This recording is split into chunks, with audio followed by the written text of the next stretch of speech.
Damn, son, where'd you find this?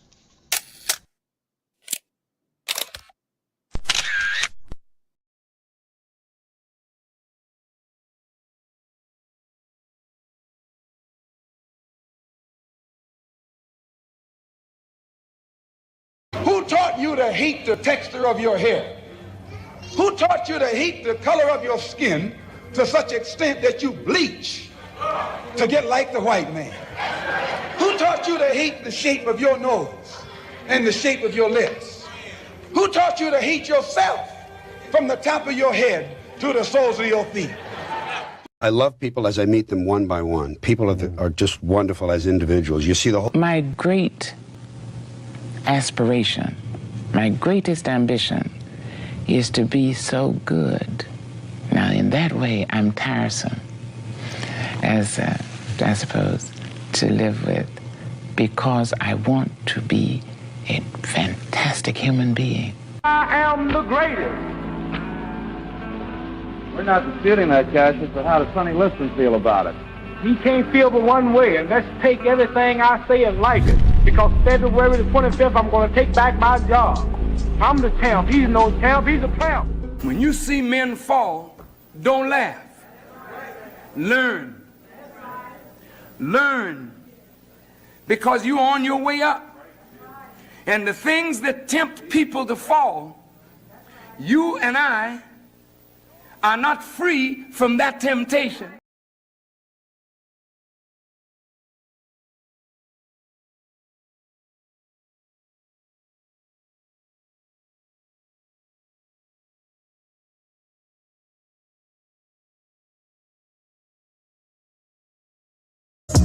Pyramus, Hennessy, Whiskey, John, Christian Dior, East Saint Laurent, bitch whirling that drop on the floor. Then I just hop in the rolls and scoot. Then I just hop in the rolls and scoot. Then I just hop in the rolls. I am the sickle and hammer. I am like Tony Montana. I got Betty Crocker in the trash spot, cooking up dope with a crock pot, turning that soft in a butter rock, then chewing tip when the hair drops. Bitch, my life is a movie. Surrounding myself on the Mickey's. Yeah. What up? What up? What up? What up? What up? What up?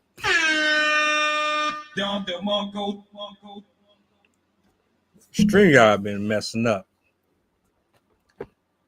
The last 2 days, it's been hell.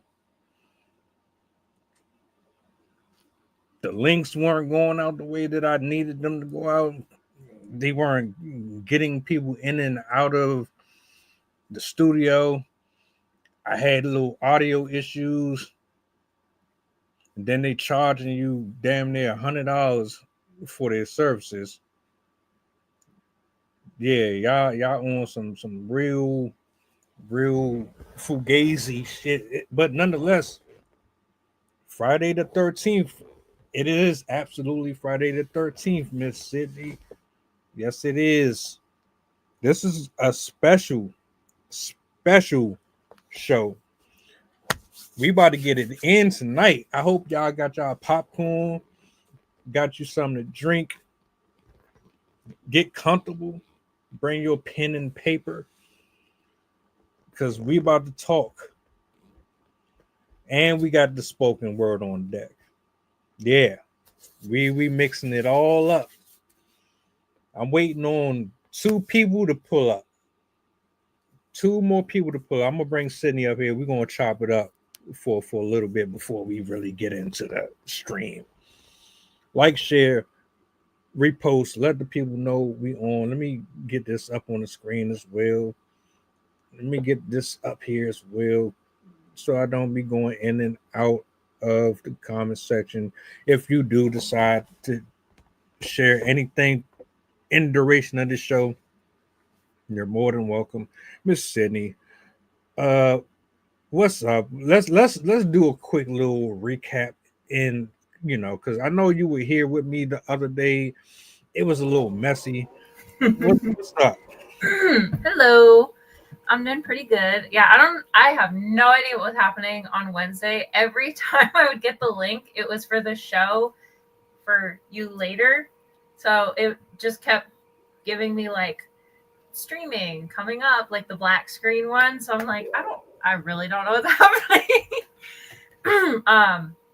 I was like going through all my emails. I'm like, am I dumb? Like, am I just like clicking the wrong one or something? But yeah, I have no idea. It was weird. I've never had that happen before. But yeah, I'm pretty good. My mom, he's technically, I call him my uncle, but he's my dad's best friend for like, he and my dad had been friends longer than even my parents knew each other. So we're really close. He's in the area since like my birthday was last week. My son's birthday is this coming week. My daughter's birthday is in 2 weeks or 3 weeks. So they were coming out to celebrate. So we were at Benihana's, and that was really cool. They did the whole dinner show and everything. Haven't been to one since I was like, I don't know, it's been 15 plus years. I honestly don't think I've even seen one before. I know I've seen them on TV, and I've known about them, but I don't think I've actually been to one in person. So that was really cool. My kid was a little intimidated by the knife or the spatula throwing part. Because as they were spinning around, he was just like, hey, I don't want him to let go. But when they did the egg spin, he thought that was really cool. We had a really fun one. He actually referenced the Labubu. He had a Labubu on his tray, and he spelled it out in the rice. But yeah, it was pretty cool. Very fun, unique dinner to go to. And it was on Friday the 13th, so hopefully that means it's a good Friday the 13th. We're gonna have a good one today. Dispel the rumors. Let's dispel the rumors. Miss JJ, I got Miss J in the building. I see the OTC just put up, bro. You need to stick with a name, please. You're confusing me, sir. Miss Jacqueline, how you doing? Let me bring my man in here. It's about to be a long night. Talk to me, Miss Jacqueline. How you feeling? How was your week? Yeah, I'm doing good. My week was all right. How was yours? It was long. It was very long and very mentally draining, spiritually draining. This to say the least. Like, I ain't gonna sit up here and say it was rainbows, Yeah. But we here, we alive, we breathing. I'm in Mhm. good company, and that's all that matters at this point for me. Right, that's true. Thanks for your honesty. How's everybody doing tonight? Hello. Good. How are you? I'm doing all right. I'm celebrating a milestone today. My oldest just turned 22, and we celebrating. So this a good occasion for me right now. And all I'm gonna tell you up top, sir, is I'm here, and I got many names. So wherever you want to start from, this the one for the night. I ain't Shang Tsung. I ain't mad at you. I ain't mad at you at all. Hey, Will, look, man, we about to have us a nice show, bro. We got the spoken word, and I got 2 topics that we're gonna cover. So let me put it out there. If you can't hang for the entire stream, I understand, but we about to run it up tonight. I got a video that I'm going to play for one of them. The other one is we'll get there in a second. We'll get there in a second. What I want to do first, though, let's do this the right way. Let's start the stream off with some spoken word. We'll start the stream off with some spoken word, and then we'll go into the first topic that I wanted to talk about. So let's do this, because I don't think you've ever watched me do a reading personally. So y'all don't know this. That's my brother down here at the bottom.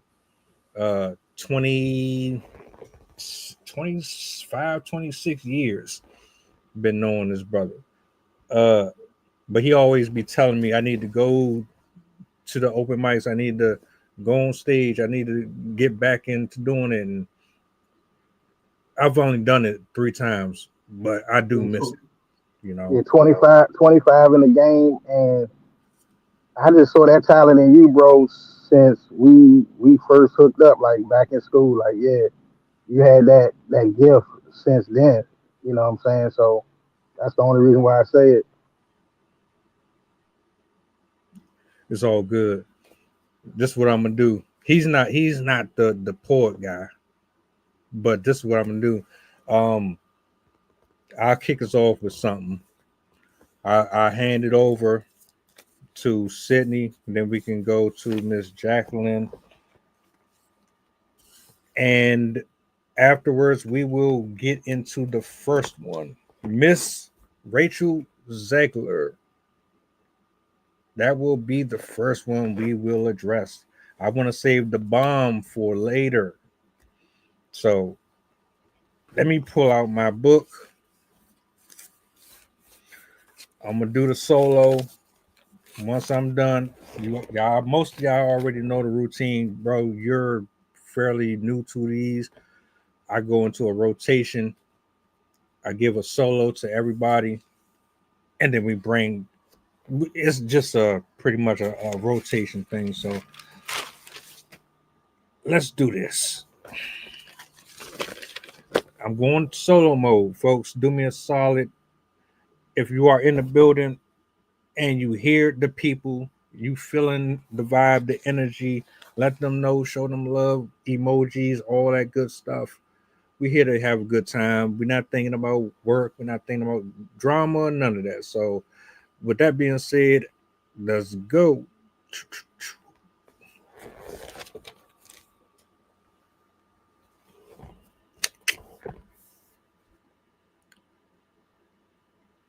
Steep creeks creaking in undertones of a treasure haunted by the resolve of my naked thoughts prepared by my appetite.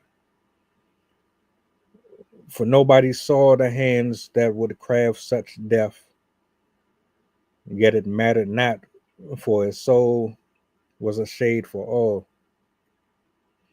His inspiration was another story, for as much as his limbs covered the terrain, her circumference would span beyond his resonant. Her wings unmeasured earth.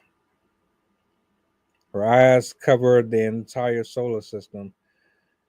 She is a monarch of the sun. Echo in the fall. Her gaze in the horizon of expeditions and the former thereof, the lamentations of its synagogue. And I can still taste the blossoms from her kiss, the fresh breaking buds of purple orchids yearning deeply in the heavens, whispering, I'll never touch your future. I hope our souls can at least escape for one night. You incite my curiosity, invite my idols, extradite my lust, ignite my spirals. The man who has traveled across the galaxy's canal long suffers for the author's biography. His crypt, a welcoming audience. His emancipation, a skeleton key.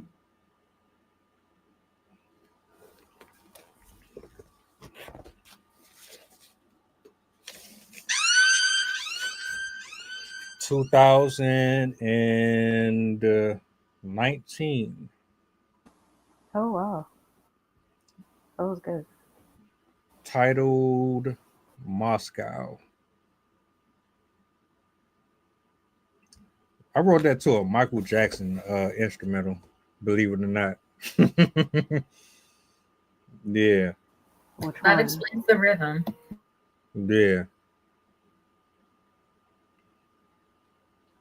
Let me ask you, sir, your first time hearing me read something, you've never seen me live do it, but you've seen me live do it. Are you a believer? Do you think I could still get on the stage? I wouldn't keep telling you if I didn't believe, sir. Appreciate it. Appreciate it. We're gonna keep the show going. Miss Sydney is always clipped up. So I'm gonna give her the floor to do her thing, and then we're gonna proceed with Miss Jacqueline. Let me know when you're ready. Oh, by the way, I will give some context. I don't know how many people are familiar with Mrs. Zegler, but she stuck her foot in her mouth. That's all I'm gonna say right now.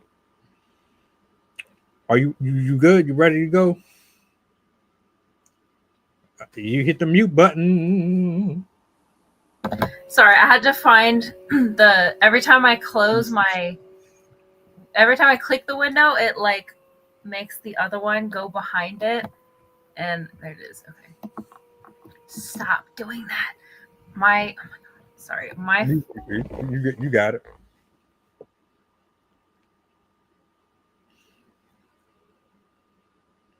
Go ahead, get it all out. You on mute. We can't hear you. Hey, I haven't done it in a while, but sorry. I couldn't find. I'm sorry. My computer like snaps the thing into the screen, and I kept like flipping my poem behind the other one, so I couldn't find it. Okay. Someone should go first because my kid is on one. All right. I can go then. Oh, you already have me up there. Alrighty. So this one, so I go by JJ. You keep saying my government name. That's all right. So this poem is called A Letter. One second. So, dear whomever, time is hard to give when inconsistency keeps its eye on you. This particular situation holds weight, an endless search for the one, questioning the seriousness, doubting the excitement you feel. Hopefully more answers than questions lead to understanding. For now, this attitude remains. Things eventually will be let go. Met needs determine how this goes. That's it.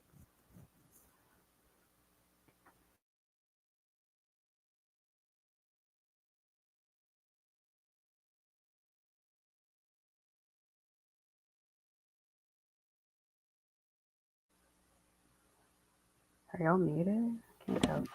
Yeah, that was me. She just cursed me with the mute button. I did it. I ended up muting myself. I muted because I was trying to make sure that none of my sound was interfering with your stuff, and then I forgot that I had it on mute. Oh, okay, gotcha. It's all good.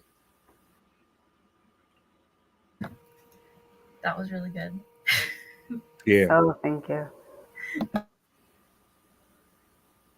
I was going to write today, and then I don't know, I got distracted. My folks came home. I started talking with them, and then the next thing you know, the sun is going down. And I'm like, oh shit, I remember I have to get online. So, okay, there's that.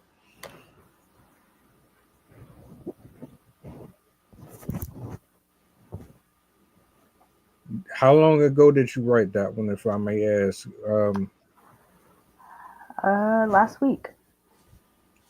Nice.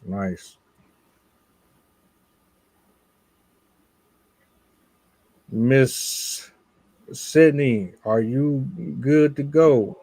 Yes, I am now. My child was trying to summon me just for a cookie, and he was like going on in the background while I'm trying to figure out where my poem is, and I was like, oh my God. It's cool. But I'm all good now. Gotcha. I gotcha. All right. I'm going to give you the solo, and we will continue with the show. Okay. So this poem is called Discipulicide. I wrote this, I think it was either November 6th or January 6th. I forget which one, but there was a shooting at a school. And given everything that's happening right now in certain cities around the country right now, it kind of felt very appropriate. So I've been wanting to read this somewhere again. Okay, so Discipulicide. How can we educate when the drumming ears of the young are no longer reflecting the voices of the teachers and the preachers? Instead, eardrums absorb shock waves, sounds of the races, shots to faces, shattered fate sense, traumatic nascence, rapid spray, tense crouch, quietly behind the couch. In class, they should be spelling. Instead, with eyes welling, they don't learn leapfrog, they learn to leap long, behind bookcases and bodies, behind well-meaning cubbies, filled to the brim with scattered naivete, false pretenses of purity, false senses of security. Where is the solutionary? Are they waiting behind bullets through brains, waiting in the stain of a statistician quadrain?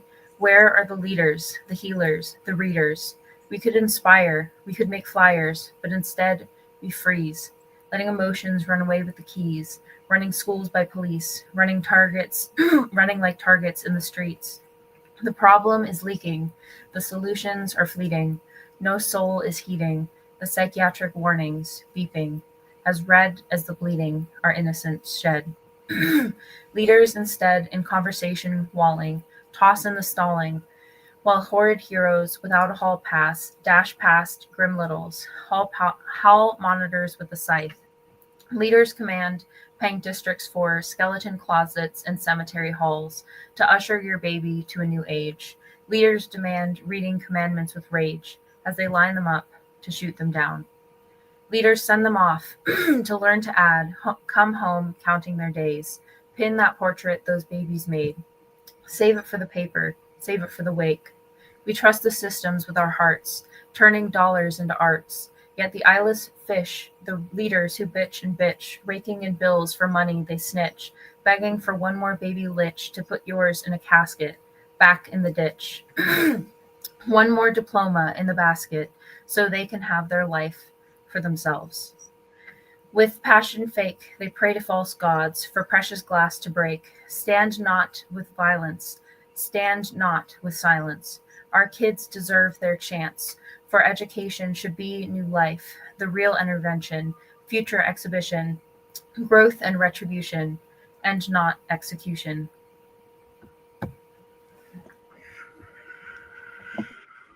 Sensational. There we is. This is good. Especially a reminder of the other shootings too. Watching the kids getting dragged out of schools and being separated from their parents made me think a lot of the poem and the similarities between the two situations, where like you have kids and parents being separated and nobody knows what's actually happening and who's not, where they're going, where they're going to end up. And it's very eerie to see it happening here. So I've been really wanting to read that poem. So, yeah. It's just nonstop. Yeah, it is. I think we ushered in the right spirit so far this evening. I got the rain to support me in the background, which is always a pleasant addition to my piece. I got good company here, and I'm loving everything so far. Everybody did a phenomenal job as of right now. I'm grateful to see everybody's faces. Thank you for sharing that portion. Now let's jump into this Rachel ZEGLER situation, because I just wanted to add real quick before you start that this is a great talent pool we got on the set tonight. So I enjoyed hearing y'all share.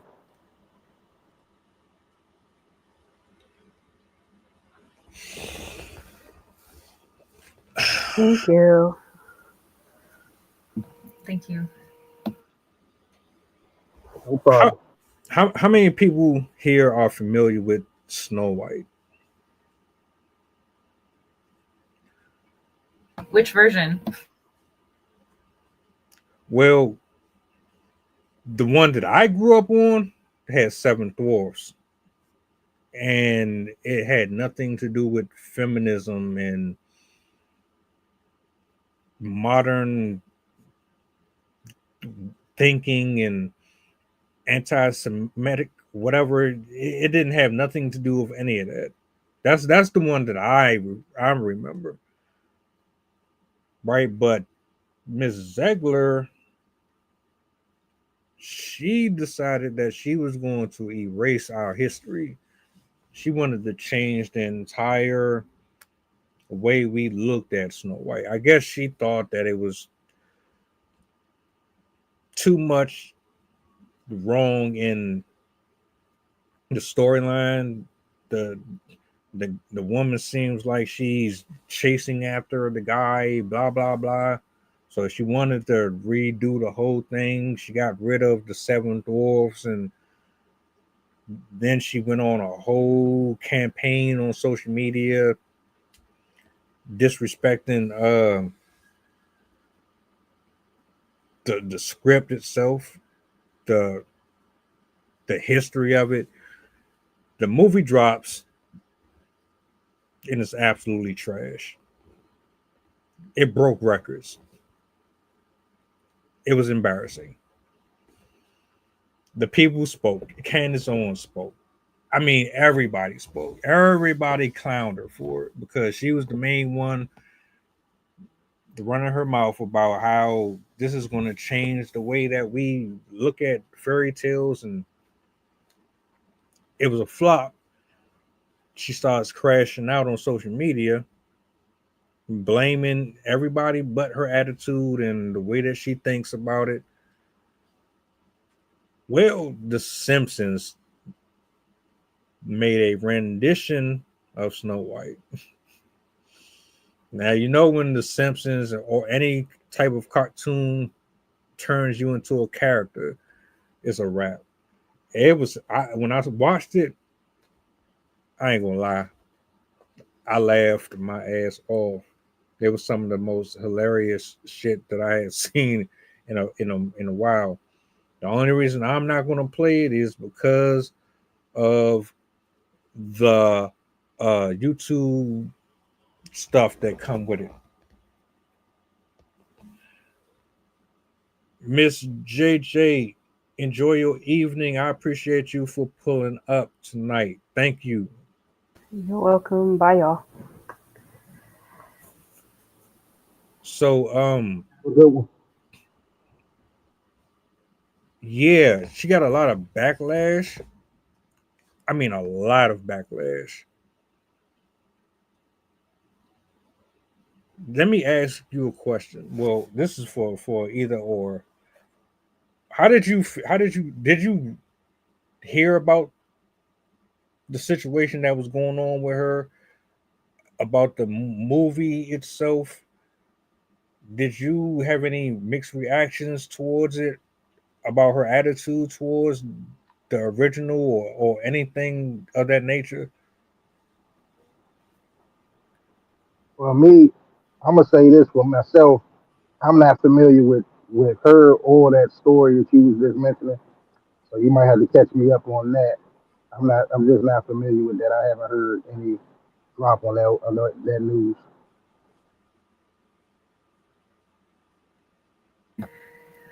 I knew bits and pieces, I think, because I knew it from Carol. She watches stuff like that, and so I knew about the controversy with like who they chose to play the actress, or who they chose to play her, and like how they portrayed it. I personally have never been a fan of remakes because to me, with very few exceptions, I think remakes are always terrible. Especially when they try and redo it in a manner that they're like, oh, it was originally done this way, so we're going to do live action, or oh, it was this way, so we're going to do claymation. I'm like, is it really necessary? Like, it was good the way it was. So I have never really given a lot of thought, or I've never given a lot of attention to like remakes of original movies. But I've definitely delved into the psychology and racism, I guess, embedded racism in the movie industry and how they like to whitewash things. So I have some knowledge on the topic generally, just not specific to her in the sense that I haven't actually seen the movie. She was basically saying that she wanted to turn Snow White into a modern era, I'm an independent woman, I don't need no man type of a movie. That's the bottom line to it. That was basically what she did to the film. She removed the seven dwarves. The concept was all fried. So it's not Snow White. It really wasn't. It really wasn't. They picked her because she's young. She had promise. I'm not saying she was a horrible actress or nothing like that. I didn't really know too much about her before this anyway. But they picked her because of her age. I guess they got tired of seeing the same faces. There were others that they could have went with, and a lot of people got angry that they went with her over other women that could have been in a better space with this one. But she wanted to pretty much turn it into the modern era, whatever the hell you want to call it. We don't need men. We don't need the knight in shining armor shit. We don't need that.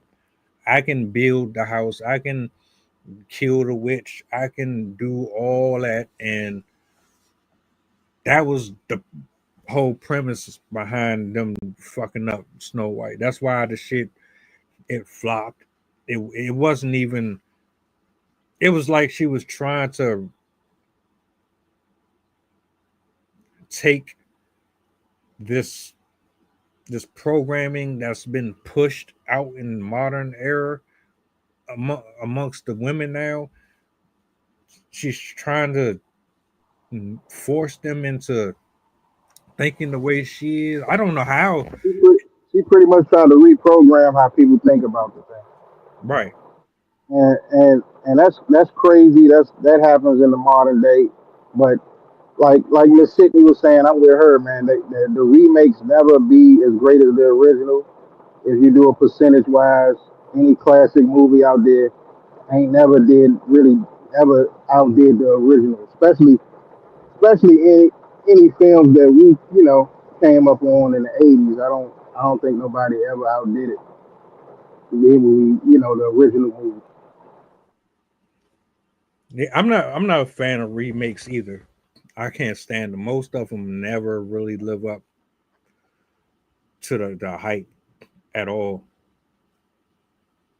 I can only name but like a handful that I thoroughly thought was okay, and then some of them they just went too far with it.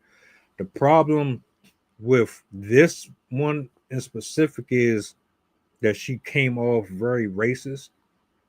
She wasn't talking directly about black people. She was talking about Gal Gadot. I don't know what ethnicity she is, but she was kind of making a lot of references towards her culture. That and the nuanced attitude that she had on camera. It was a lot of things that turned people off to her, which also made it that much more worse when the movie flopped. But I'm not a fan of remakes. Yeah, Gal Gadot. I didn't, yeah. So I guess my question is, well, we already established we don't really like remakes like that. I can only name a few, but how do you feel about the programming that they put in television and in these movies? There is a reason I'm very particular about what I watch. I typically only really watch more like educational stuff because I've never been a huge fan of how much they like to stuff into movies nowadays. Like, I enjoyed the time period when movies were made for legitimate entertainment. Like, it was made to carry jokes and to carry ideology and to be an enjoyable experience. But now they've made everything to be like it needs to be a political statement. And to like, there are movies that are for that, but not all movies have to be for that. And it to me, it kind of cheapens it. Sometimes it can feel kind of forced. It can ruin your immersion. And then also, like, there's going to be uncomfortable topics in movies, and there are people that don't want the movies to exist just because they have uncomfortable topics in them. But it's important to have these movies portraying these uncomfortable topics because, I mean, there's certain issues that really have to be talked about and have to be portrayed. The movie that always comes to mind for me is Boy in the Striped Pajamas. I had to get a parental signature to watch that movie, and we had to be like briefed about it before we watched it when I was a kid. And I think I was like 6th or 7th grade. But it was in great precaution of not accidentally like upsetting me. And I loved that movie, and it taught me a lot. It had an impact on me that changed the way that I thought of various things in history and how people are in psychology and stuff like that. And I wouldn't have been able to learn those things if I hadn't gotten the chance to experience it. And so I think the politicization of movies and TV shows and stuff like that, it can remove that aspect of it. It can remove the educational bit because it makes the people that are more sensitive to those topics able to have sway on the people that aren't really affected by those things. So yeah, I think it cheapens movies a bit, and then it can make it seem less organic, I guess. Because I enjoy movies that have a normal amount of diversity, but sometimes I've noticed that they will kind of have to have like the token person in the movie just to make sure that it like fits in. And so in those cases, it can make the obviousness can make it kind of like, okay, well, that was expected then. It takes out the surprise. It takes out the uniqueness. So I wish we would be more, I don't know how to really explain what they should be doing, but basically like not having an agenda. They should just make the films for the sake of like creating art again. Like they should be an art rather than some sort of cash grab at a certain community, which is kind of what it feels like it is now.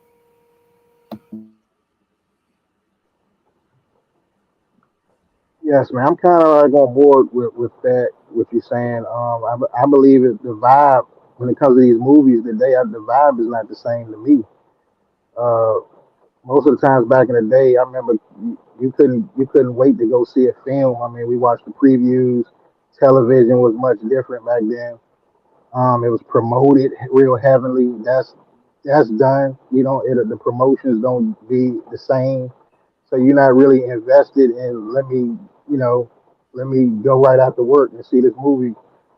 I mean, you might have once, maybe one, maybe two that might stick out, but not too much. It's the vibe ain't the same to me. To me, I don't feel eager to go see the latest. I don't. And I blame it on the promotion.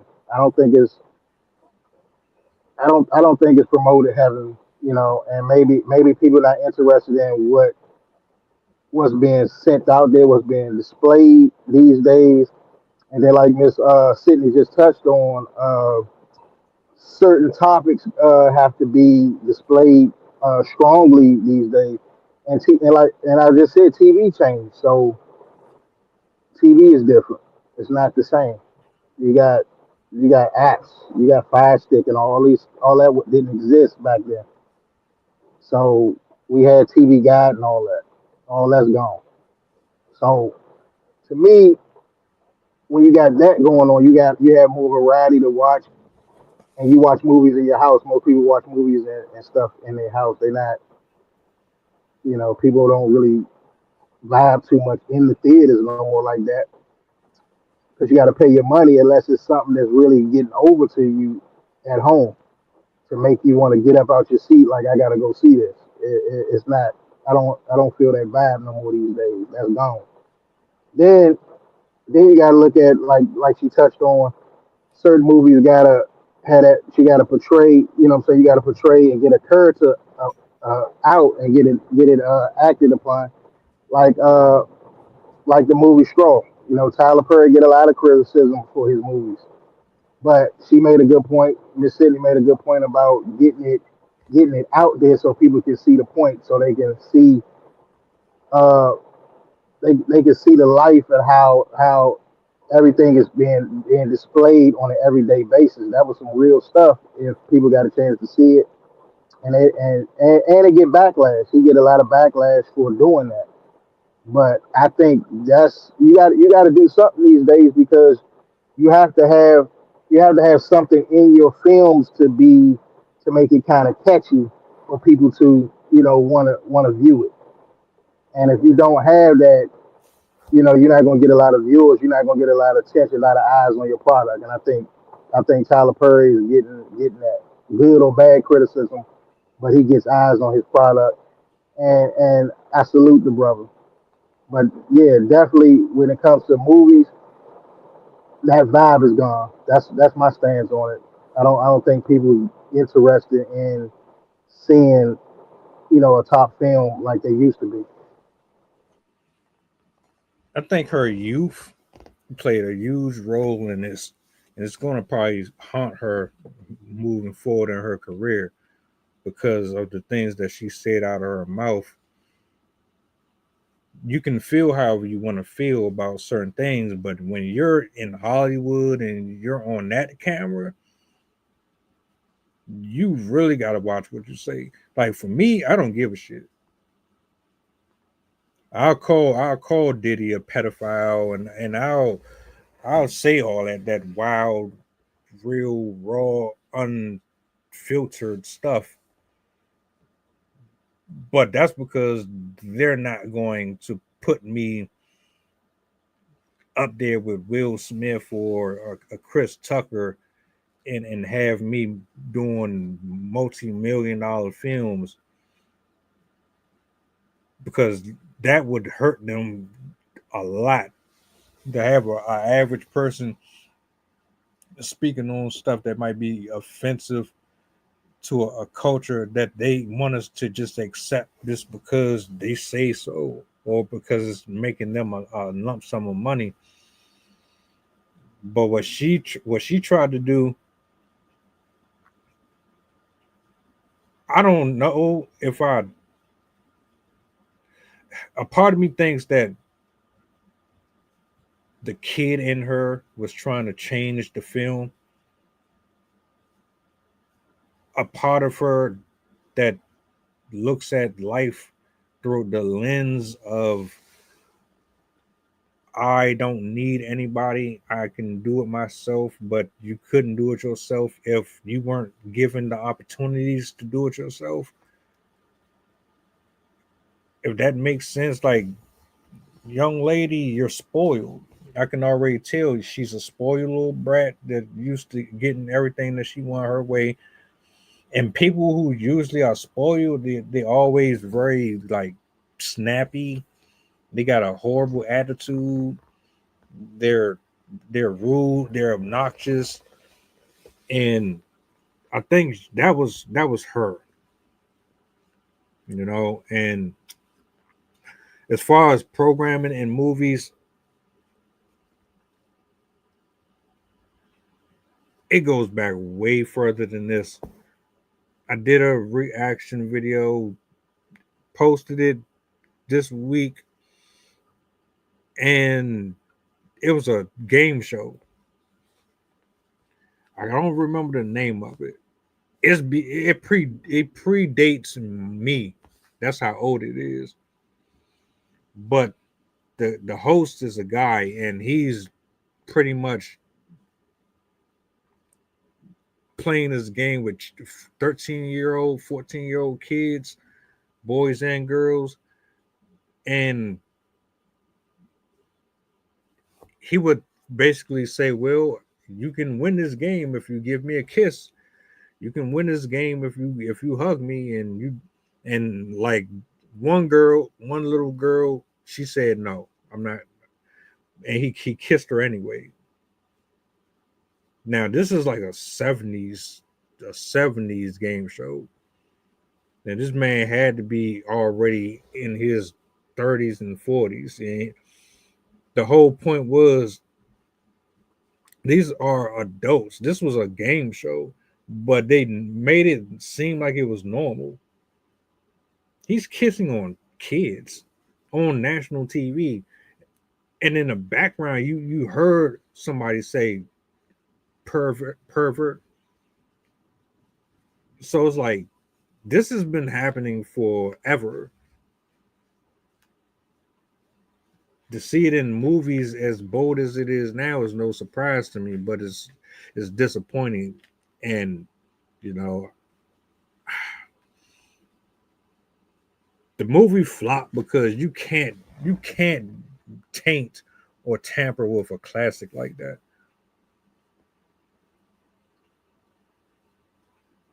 That's like turning Beauty and the Beast into a 2-hour musical, or making them all. They did. Yeah. Oh. I guess that's how much I hate musicals. I ain't know. They turned it into like a Disney on Ice musical thing where like they both are on ice skates and stuff. Oh right, yeah. I hate musicals.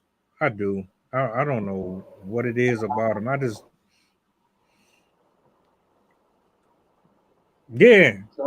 Sometimes they just water down these classics, man. They be some classic films and they water it down.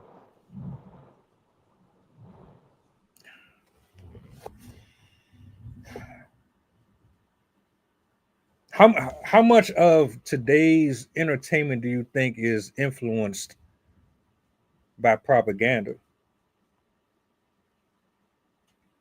All of it. Yeah. I don't think there's a single thing on television that doesn't have a hint of be gay, get a sex change, vote for a murderer. You don't need this. You don't need that. I think everything has a nice little portion of suggestion in it. Unless you're like completely doing it from your own pocketbook, your own production, you're not doing it through anyone else. There's going to be someone along the way that's going to make you change something about your writing, your whatever, because their company wants you to. Like editors, the publishers, whatever, the filming company crew, there's going to be someone along the way that's not going to want to be associated with something that you're putting in your stuff. That's why it's sad, because to do exactly what you want, you have to be freelance for the most part, or somebody's going to want you to like change what you're doing so it can be easily sold to people. But a lot of people to be able to keep up with the mass media, which is heavily doctored, they usually have to change their tactics too. So it's a lot harder for people that are, I'm forgetting the word for it. I keep wanting to say freelance, but it's not freelance. But like when people do like the movies outside of like the mainstream production Independent. Yeah, independent. Like independent media producers, it's very, very hard for them to not ascribe to these modern day things that we do to it to make it more like politically correct and all that fun stuff. It happens because you're surrounded by it, and there's going to be people around you that are like, "Ooh, do you really want to say that? Like, ooh, should you really put a character like that?" There's always going to be comments from somebody that's going to change in some way what you were originally going to do, which is sad. They got to proofread it and verify it. Which means somebody always gonna be in your pocket, pretty much. They want a percentage. Goes back to that thing I said. It's tough, man. It can be your idea too. That's the sad part. Like everything that you started, you came up with the concept, everything, and then now I'm gonna put my twist on it, and then I get broke off. That's business. They might have made one slight adjustment to all your ideas, and then they get a percentage of everything that you created, you came up with. That's the way it goes. So also there's the flip side where if you try and use something that someone else is already vaguely like, oh yeah, I did that, you're gonna have to pay them to be able to use their idea, even if it's not even similar, but it's close enough that they're like, oh no, yeah, you're stealing from them, so you have to pay them royalties for that name or the idea. Like it's so ridiculous. There's some crazy trademark stories all over the place of like, oh, there's this one couple that got sued because they named their daughter something that had been trademarked, and so the company came after them for choosing that name for their kid. Like nobody's safe. Hey, I was riding with a driver yesterday. Funny shit. So we got the right of way, and the car was trying to come out into the traffic. But my driver, he say, hey, go ahead, hit me. Go ahead. I'm not going nowhere. Go ahead, hit me. Because he's from Virginia. He's not a DC, you know what I'm saying? So he frustrated at this point. He's like, man, I just want to do my thing and go home. But these people don't know how to drive. And I'm like, bro, I'm going to tell you like this. No, because he was like, my neck already hurting slightly. You want to go ahead and hit me? All right, cool. My neck already. I'm like, all right, bro. Guess I'll tell you what. If he hits you, I'm gonna tell you right now, my neck hurt too. Shit, my neck hurt too, my nigga. I don't care. We both gonna get something out of this. But hey, you sound like me. That's the same thing that popped off today. So I mean, you got to be prepared for an accident, and you got to have a lawyer on standby. And shoot, if it go down, you got to get paid. My thing is, everybody is looking for an opportunity to make some money. I was walking through a hallway the other day, and I was like, man, there's cameras, and the floor is slightly damp. There's no signs. If I slip, this is going to change everything. I didn't slip though. I'm just saying, but it was like that shit was in the back of my mind. You know what I'm saying? And it's like, yeah, you gotta be careful. People are petty. People are broke. People are starving. Don't forget, there are people that make careers out of this. They're professional. I fell in a store, or I got hit by your car somehow. People. Yeah. Yeah. So it is what it is on that one.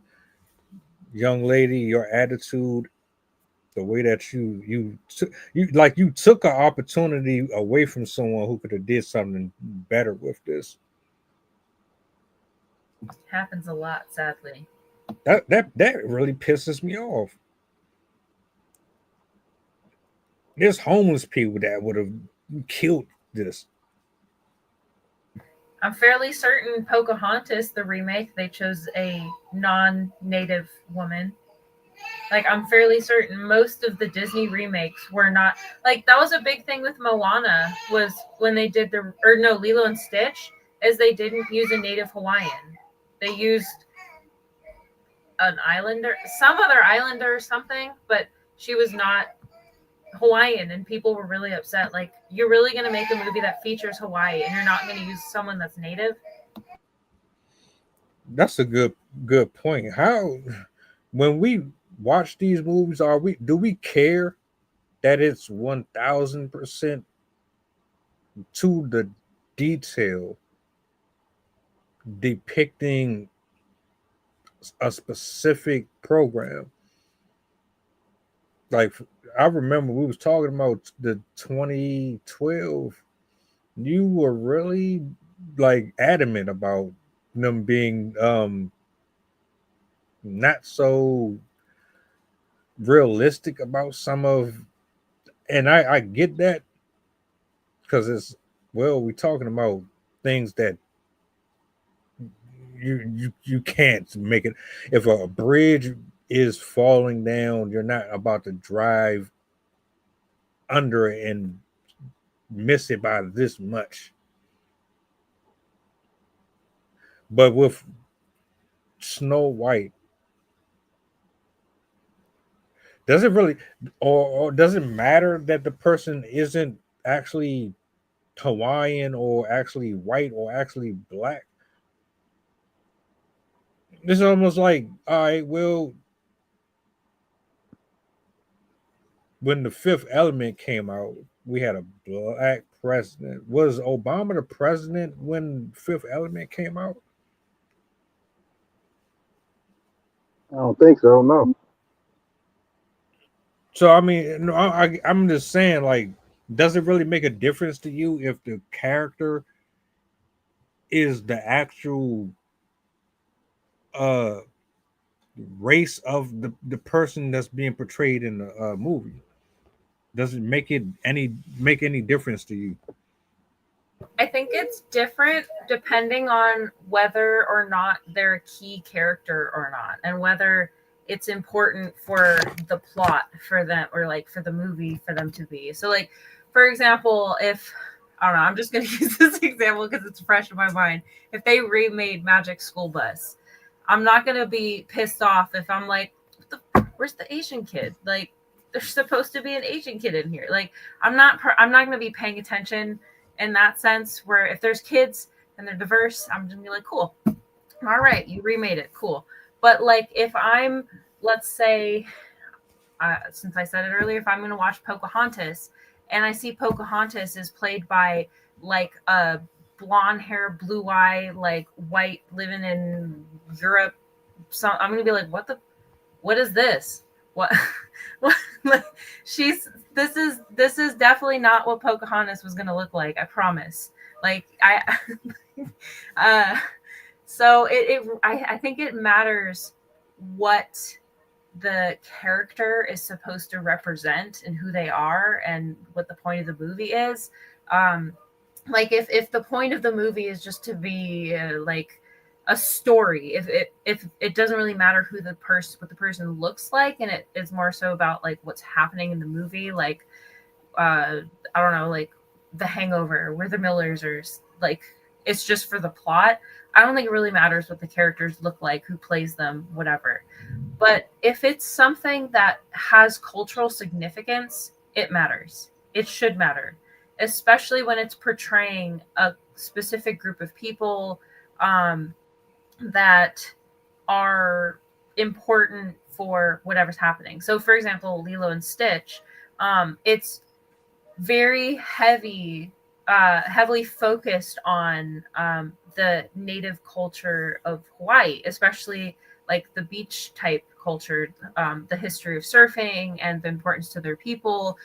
They also have in the animated movies, they use actual dances and songs, which is their version of storytelling. So it's stories of how the island was created and the importance of the sea to the people. And so it's very heavy in traditional, non-secular Hawaiian culture.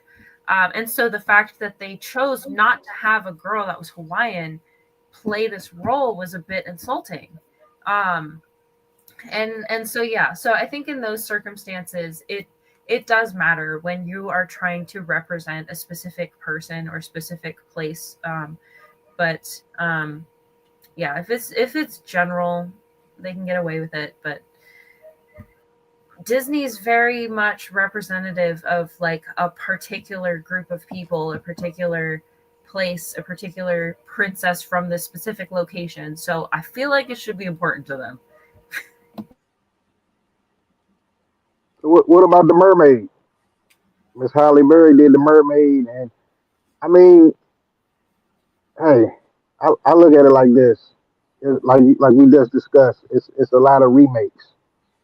People do a lot of remakes to the old classic movies, cartoons, all of that. We're gonna put that on the table. I'm gonna say it basically should come down to who it is, um, the actor itself. Because I mean, we had what Muhammad Ali. He played.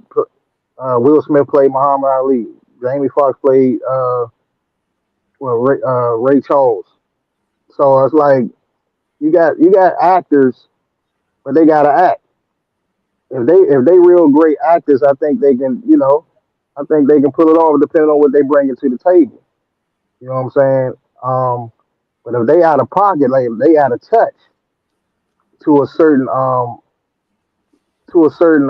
title, a certain plot, like you said, then it's not gonna come off believable to the people. So that's the thing.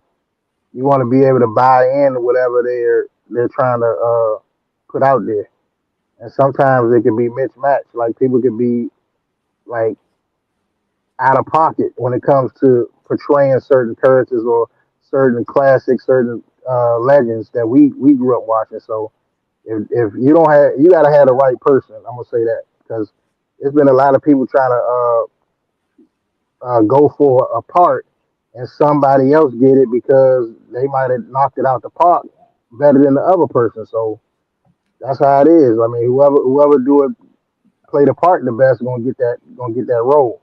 So it's about acting.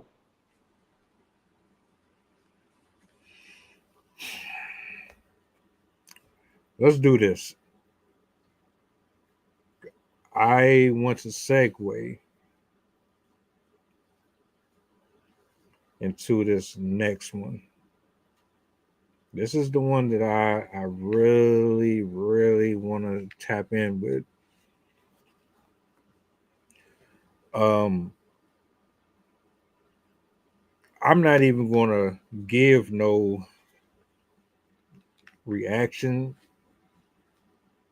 no thought on it. I want to get your firsthand opinions on this. There's a lot of different versions of it. I have the quicker timeline. The more lengthier one, shout out to Corey Holcomb. That was just too long to bring up. So I picked the one that was pretty concise.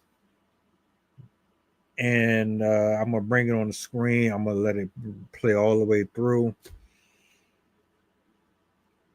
And then we'll just kind of go from there. a lot of people are talking about this, man. And when I first saw it, I didn't pay no attention because I didn't know what was actually happening at the time. But then I seen that there were like 5 different people talking about it. I'm like, all right, this got to be something real.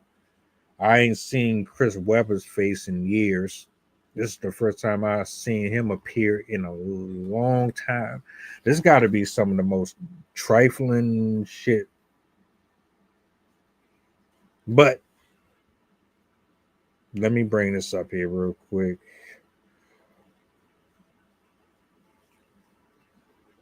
I'm just going to let it run all the way through. I'll let y'all give y'all initial take on it, and let's break it down. Hold on a second. Rewind this all the way back. When Chris Webber walked into that courtroom and testified under oath, the silence was louder than the truth, and the truth it hit like a sledgehammer. Yes, he said, I had a relationship with Jackie Christie, and yes, Chantel is my daughter. Gasps echoed. Doug's hand dropped Jackie's face, didn't flinch, at least not at first, but this isn't a story about love. This is a story about betrayal. Lies layered so deeply they became a brand, a reality TV legacy, and now a legal disaster. Let's rewind. It started with whispers, anonymous DMs sent to gossip bloggers, a rumor that Jackie and Chris weren't just ex-friend but ex-lovers. The timeline never made sense until Chris Webber made it make sense in court under oath. Chris laid it bare. He didn't just talk about a mistake or a one-night thing. He detailed years of back and forth, hotel visits, handwritten letters, and the most damning part, a pregnancy. Jackie told me to walk away. Chris said, voice shaking, but clear. She said it would destroy everything. Doug the show, her image, she made me promise never to tell, and like a fool. I agreed. Jackie's legal team objected. The judge allowed it, and that's when the rail bomb dropped the prosecution. Introduced digital forensics. They claimed a recovered BlackBerry from Chris's storage locker. Yes, a physical BlackBerry from the early 2000s contained voicemails from Jackie, photos, messages, and most damning of all, a saved draft email. The email read, Doug must never know. Chantel has his eyes, but Chris's blood. Boom. Jackie's face cracked suddenly. That stone-cold confidence she wore like armor gone. Her lip trembled, her hands tightened on the arms of her chair in the court. Oh, the court went dead silent. You could feel it. When Chris Webber walked into that courtroom and testified under oath, the silence... That was the clip.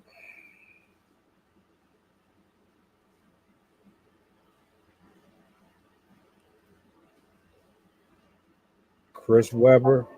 Can't say I know who they are exactly, but that's crazy to have hidden a kid for that long.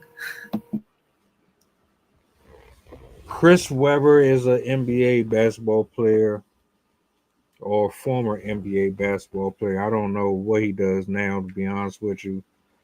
Doug Christie is someone that he used to play alongside, which means that they built a certain rapport, friendship. When you're on a team with somebody that for that long, you either grow to hate them or you grow to love them. And I think that in this context, they were extremely close. And like,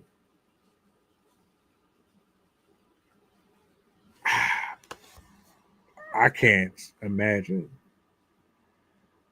being tied to somebody, being on the road with them, sweating, bleeding, broken bones, having to learn how to pick the other person up after a horrible game, all the laughs, all the jokes going up and down from state to state, from flight to flight,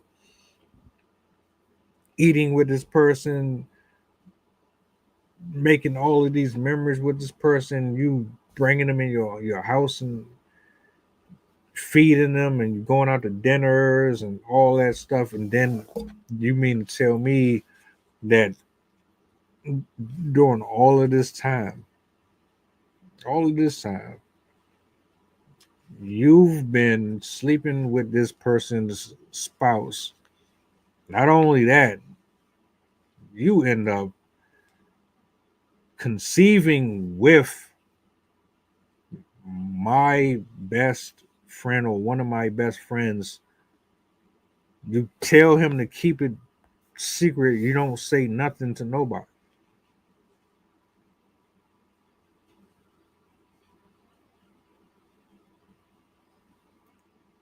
You know about this. I want your thoughts on it. I'm just warming up to it, but OTC, Mr. Desperado, what's going on, man? How did you come into this story? How do you feel about it? And yeah, just your initial thoughts.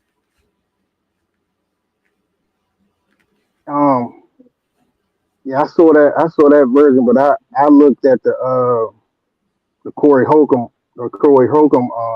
part, and I mean it just had a lot of explanations to that, man, about how these two guys like Doug Christie and Chris Webber were teammates. They played for the Sacramento Kings together. They was on the same team in NBA. So this was back in the early 2000s. They was on the same team. From what I know, his wife, I think her name Jackie Christie. His wife had started the what's that, the Basketball Wives on MTV show. She was one of the pioneers of that show. His wife, that started the Basketball Wives, and from what they saying, Corey Holcomb, he was like his wife was like super overprotective over him. She did not want him to get interviewed by any female reporter after games. She followed him around city to city. She didn't want him to be at no hotel alone. Like she was like on him, and you know, I believe that's how it took place. I believe that's how it could have happened. I mean, she was following Doug Christie around. She didn't want him to be around other women, but she decided to entertain his teammate, Chris Webber. And that's, I mean, I believe that's how that situation had to take place, and then from that point, from what the video you shared with us, sir, I believe she was telling him to remain quiet and uh, we shouldn't tell Doug this. We don't want to ruin something that that we built together. We got a family and stuff going on, and I don't want him to know about this. This can't come out. So it's sad, bro. I think it was a real. That's a real low blow. Um, I'm gonna just say the disrespect was real. It was real serious with the disrespect. And I believe he also said that Chris Webber used to come over to the house as well. He used to make visits, I think once or twice a week to his house. And from what the daughter was saying when it came out, it was real emotional. It was real emotional because he know what he did, I guess, and he had to keep an allegiance with her to not tell his teammate what he did with the wife. So he was really that really hurt him. Looking at his daughter and knowing that Doug Christie is the one raising his daughter for him. That's what I got so far. That shit is wild, bro. Like wild as hell. And we're not about to sit up here and put the press on one and not put the press on the other. I don't even know where I want to begin with this shit. Uh, you know how I say you shouldn't really be sleeping around with people until you get married? Well, this is one of those reasons why I say that. And if you've never heard this conversation about a man wanting someone who doesn't have a high body count, this is another reason too. You're prone to step out. The likelihood of you knowing the paternity, it diminishes dramatically. Women who can keep something like this from you while extracting every single resource out of you the entire time and lay next to you and smile in your face, they gotta be at the bottom of the barrel. I could never, ever in my life look at you the same again. Damn, I don't even like Doug Christie seemed like he's a good dude though. That's the thing. Like what I want to say first, someone who don't want you to do anything by yourself and they gotta be keeping tabs on you all the time, they doing that shit for a reason. I'm a grown ass man. What are you talking about? I can't go to a hotel by myself. I can't do this. What? Oh yeah, you guilty. You whoa, like there's a lot of truth to that. When people try to blame you for doing stuff when you ain't doing nothing, that's absolutely a fact. There is a lot of truth to that. And I think that's one of the reasons why she was on him like that, to not go anywhere, because she knew that he was entitled to it. As far as I'm concerned, he had the opportunities to do it. I don't think he wanted to. I don't even think that was on his mind at all. You do have loyal and faithful men out here that still exist. What's ironic about it is we talk about how men with options or have all this money, they are more likely to step out on their marriages, so they might as well have multiple partners. And I've heard that shit ever since I've been introduced to Red Pill. Doug Christie don't come off like one of them people. He seemed like he was just a genuine dude who was happy with his marriage, and he tried to do things the right way, and he let the wrong people into his life.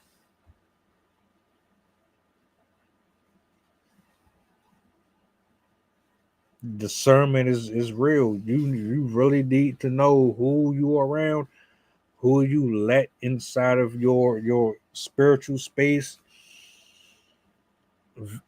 Vetting is important. Vetting is super important. Damn, it's a lot to unpack here. I'm gonna turn it. I was gonna say the other space that you want to be careful about is your financial space, because that is one step away from your spiritual space. Yes, it is. What was I about? I was about to ask a question. Um, how do you believe? And this is for both of you. Do you believe that spiritual discernment is on the top of our priority list in terms of meeting people and engaging with them. Like everybody wants the relationship and wants the marriage, but nobody really does the homework or puts or invest in the ways that they need to, so that you don't sleep with a slut, for better words. You sleeping with somebody who's sleeping with somebody else, ignoring red flags. Do you think people care about discernment? Is that like I think it's a combination of there are people that literally do not have the skill. They've just not been taught. They're very naive. They have, like, I have a friend like that. She's the sweetest girl, but she's very gullible. And she wants to believe the best in everybody. And so she doesn't notice when people aren't good for her. And then there are people that they just don't care. I don't know if it's like they don't notice the impacts and then they don't care, or if they just flat out don't care at all. Like maybe the negatives excite them or stuff like that. The people that we all have, those friends where they put themselves into situations, no matter how many times you tell them, like, you shouldn't do that, you shouldn't sleep with her, you shouldn't go with that person, you shouldn't blah blah blah, and then they do it anyways and they get hurt and then they go and do it again. It's I think there's a percentage of people that do it just because they enjoy it. It's exciting to them, I guess, for whatever reason. Not my cup of tea, but there's also, I think there's also a group of people that are potentially being the ones to use that to their advantage, where they might be manipulators. Manipulators can take advantage of people that are unaware of other spiritual energy by making you think that they're a certain way when they're not, to get what they want. So I think there's a lot of reasons why people might not choose to use spiritual discernment, or to appear like they're not using spiritual discernment. But also, we generally should have, like, it seems like we've kind of lost wisdom as a culture, at least in American culture. I don't know if it's everywhere, but people seem to have gotten more naive generally, and don't seem to think that people can do them harm. But I don't know. We also seem more anxious as a culture, so it's hard to say, really. As you said, there's a lot to unpack in this, I think.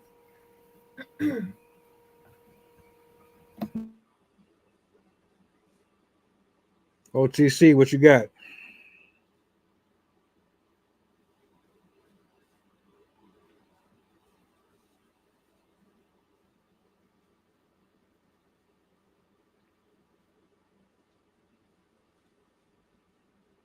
Talk to me. Nothing.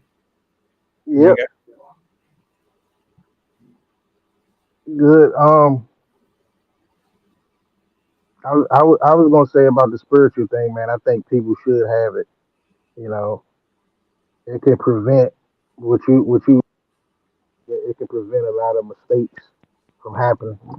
If people had that discernment, they wouldn't entertain or be with the wrong, help them from uh, being with the wrong person, so they can get with the right person. And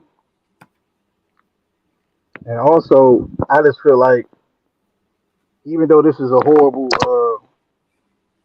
thing,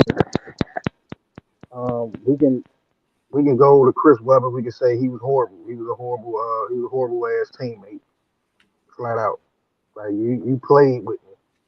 We shared a locker room together. You know what I'm going home to. You know this. Every game we playing together, and you do this, and then we got to look at her. I mean, I hate to just put it all on her. It's not all on her, but we're gonna call it for what it is. Miss Christie, she was pulling all the strings to this. She orchestrated every move, calculated it. If it wasn't for her, Chris Webber would have never slept with her. If it wasn't for her, Chris Webber wouldn't have never lied to his teammate like that. If it wasn't for her, the daughter, you know what I'm saying, the daughter was lied to. The family and stuff was controlled and manipulated because of her. Doug Christie, I'm gonna say he was brainwashed because of her. I mean, a lot of these fingers is going to her, but they allowed her to do that. That's all. You got to look at Christie's part too. It's messed up, but he played a role in his debacle. I'm gonna say that. I gotta look at that. He played a huge role in stuff getting out of line because he didn't see this a mile away. He was convinced. I'm gonna say that. I'm gonna use that. He was convinced that this wasn't happening, and it was happening.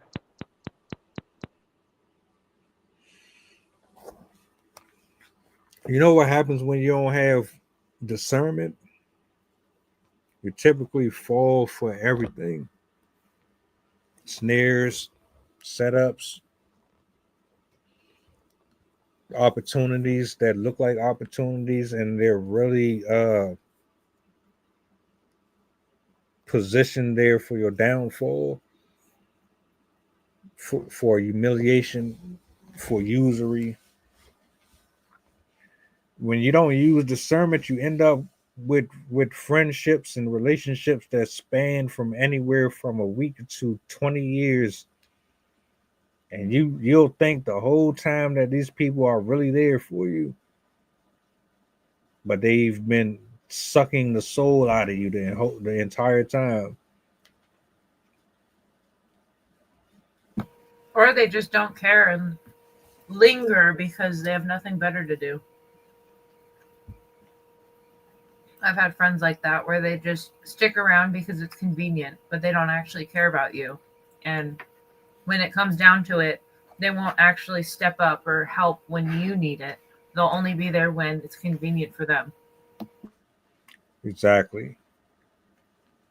And I think a lot of us have wasted a lot of our years, our vital years at that,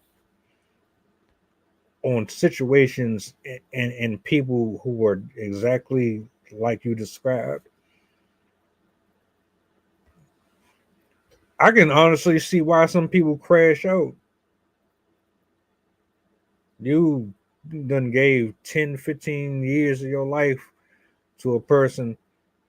Well, first of all, you're the idiot for being there as long as you did. Because to me personally, I think the red flags are always obvious off the jump. We just ignore them because we're attracted to the person. Wishful thinking. Yeah. A lot of people have wishful thinking, like, oh no, it's probably just an off day. Like, no, they're fine. When I was a kid, probably it wasn't until high school that I had the realization that not everybody I talked to actually cared about me. I remember for a long time, since I'm on the spectrum, I have a really hard time understanding how people are feeling towards me. And so I just thought that all I had to do was like talk at people, and if they listened, then they liked me. But once I got to high school, that was where people were willing to say things to your face and be like, no, I actually don't care about what you're saying to me. And I remember being blindsided because I was like, wait, not everyone feels how I feel. Like, that was the first realization that like my thoughts did not match the thoughts in everyone else's heads. And that was such like a mind-blowing moment. But I was 14, I think. I've met people that didn't have this realization until they were like 30, 40, sometimes even later. It's pretty striking to interact with people once you realize that you aren't the only person, like you don't have the only brain on the planet, because it really does change how you interact with people. And I think that's one of the things that contribute to spiritual discernment, because if you're not spiritually discerning, you haven't really made the connection yet that not everyone is thinking the same way you are, and that they could be having ulterior motives other than what you wanted.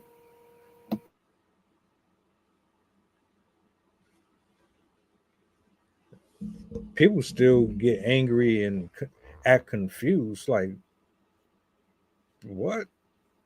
Where have you been all this time? Did you just wake up? Did you have a nice little slumber?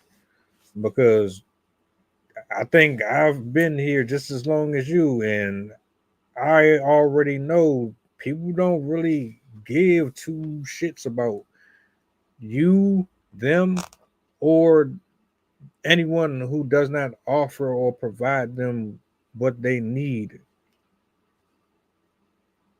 People who really care and really stand by you and rock with you, they move an entirely different way. And you don't have to say nothing to them. You just know it. Everything about this right here is another repeated story that has happened over history. He ain't the first. He ain't gonna be the last. Somebody is dealing with the same stuff right now that he is, and that's fucked up. And you wonder why dudes be unaliving some of these chicks. 20, that man daughter 20 years old. 20 years. I wonder, did the daughter know about this? Did she just find out at the same time that he found out? Like, Yeah, the daughter was what it was is that she had a team. What they were saying is that the wife had a team, and she was telling the daughter because the daughter didn't like it, and because she used to see Chris Webber and he come over there and see her and stuff. So she was told to keep lying too, because you got to think that was from she was a baby all the way up to she like 20. I think she was between 20 and 23 years old, something like that. Because they was teammates back in 2001. That's how long they was on the team. That's like 20-something years ago right there. So that's about right if you do the math with the daughter. But the daughter was trying to, she was trying to bring everything to the forefront. You know what I'm saying? Because these are her parents. You know what I'm saying? So, but the mother, once again, the mother wanted to keep stuff on the hush. She didn't want this to get out. And my thing is, you've been lying to this man for 20 plus years while he's spending his hard-earned income and his basketball royalties and everything to provide for her. I mean, that's just the devil to me. That's just the devil. And another thing, I believe the paternity test need to be a fucking requirement. You talking about women getting pregnant these days, you know, because anybody, it could be anybody's baby in that belly. It ain't just yours. It could be anybody, and you don't know. So I think that should be a requirement on birth. The man put his name on that man's daughter's birth certificate. So he's the father at that point. Let's talk about that. He's the father. So he's responsible for his daughter. Now, what behooves me was this. What behooves me, because it's like you said, there's layers to this. What behooved me was they took a photo. They took a photo picture, a family photo picture, and you can see the truth in that photo. It was crazy, and the daughters they were kind of younger, so you can see how he looked. If you look at both of them, they look completely different. You got one child that's real light like him, but then the other child is more, brown skin, favoring, between her and Chris Webber. And then I think he had a son too, and you can see the son. I think she might have had a child after her to keep the marriage going. You know what I'm saying? So women do stuff like that. They do sneaky shit. They'll pretend like one child is yours, hurry up and get pregnant again by you, and keep the ball rolling. Now you can't question that child. You see what I'm saying? Because I'm already impregnated by you again, so we good. We still locked in. So she did that to him, and then the son looked just like him. So I mean, if you look at the photo, it's like clear as day that that's not his daughter. Like, come on. If you look at the other kids and look at her, it completely stands out. So yeah, he probably had questions about it. I mean, you married to her, you're with her. You don't want to believe that that's what happened, but it's still the elephant in the room. You should have addressed it, and you shouldn't have waited 20 something years to get that resolved, Doug Christie. So I gotta put a little bit of this on Doug Christie, because Doug Christie was the one who allowed this to happen. Doug Christie was the one who actually did he did the DNA test to prove that wasn't his daughter, and it was Chris Webber's daughter. So we need to pay attention to that.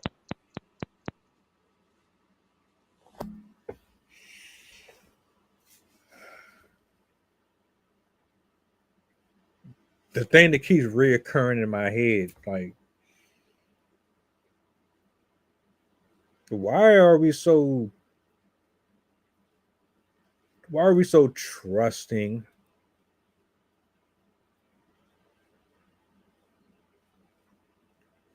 And I think what I'm really trying to get at is, like, just because you are attracted to a person, that does not mean that you earned trust.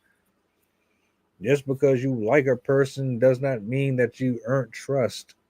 Do you know what is required of it? Do you know how much you have to put in to make me feel that you are someone that I can lay my head around comfortably, knowing that at any given moment you could smother me in my sleep? Or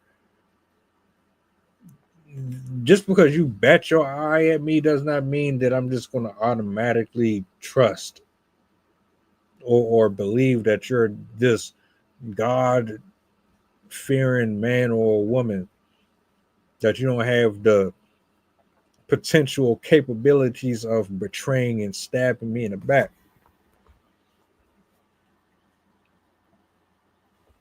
I got one question, and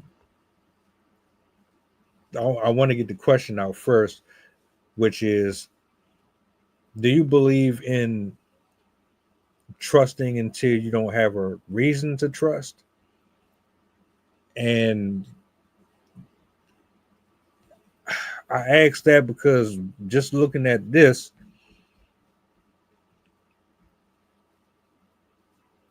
if I had to give an alternate perspective, I'd say Doug Christie was a simp with money, or a guy who just had a kind heart and he allowed the chameleon in her to manipulate him into a life that he wasn't prepared for. He was ignoring it, like a lot of us ignored, willfully and maybe unknowingly. It's complicated, but it's not complicated. Because I've done it before. I've dealt with people where I ignored all of their attitude. I ignored that they were using me, and I would still just be there for my own selfish reasons, which also ultimately will blow up in your face. So it's like, I do agree with you, bro. He had a role in this just as much as she did.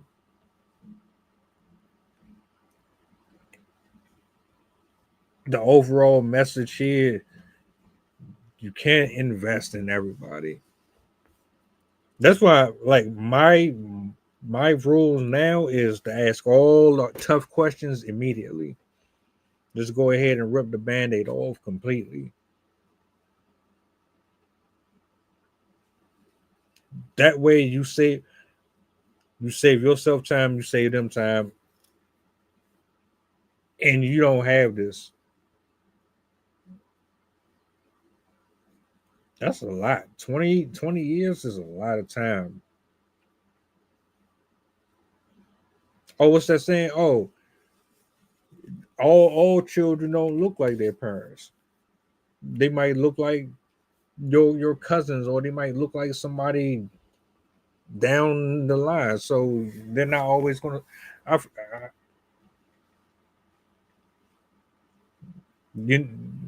Your children always have a signature of something.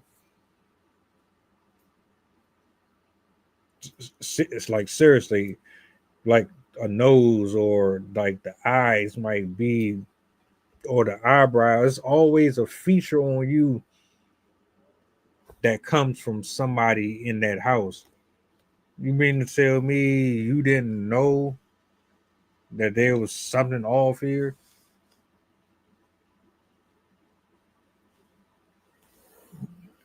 Why DNA test hasn't been a automatic at birth is crazy to me. It's not. I know why they won't do it, but it's highly disrespectful. It's like you basically telling us we make money off of this. We make money off of paternity fraud. We make money off of women lying about this type of shit. Because you're irresponsible and you don't know how to wear a condom or use proper contraceptives. No, this is a multi-million-dollar organization. Irresponsible men and women practicing unsafe sex. Oh, we're gonna milk this until we can't anymore.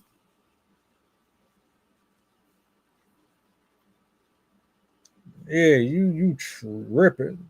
Like, you seriously smoking on something. Now, who really benefited the most out of this? Him or her? Is he more famous?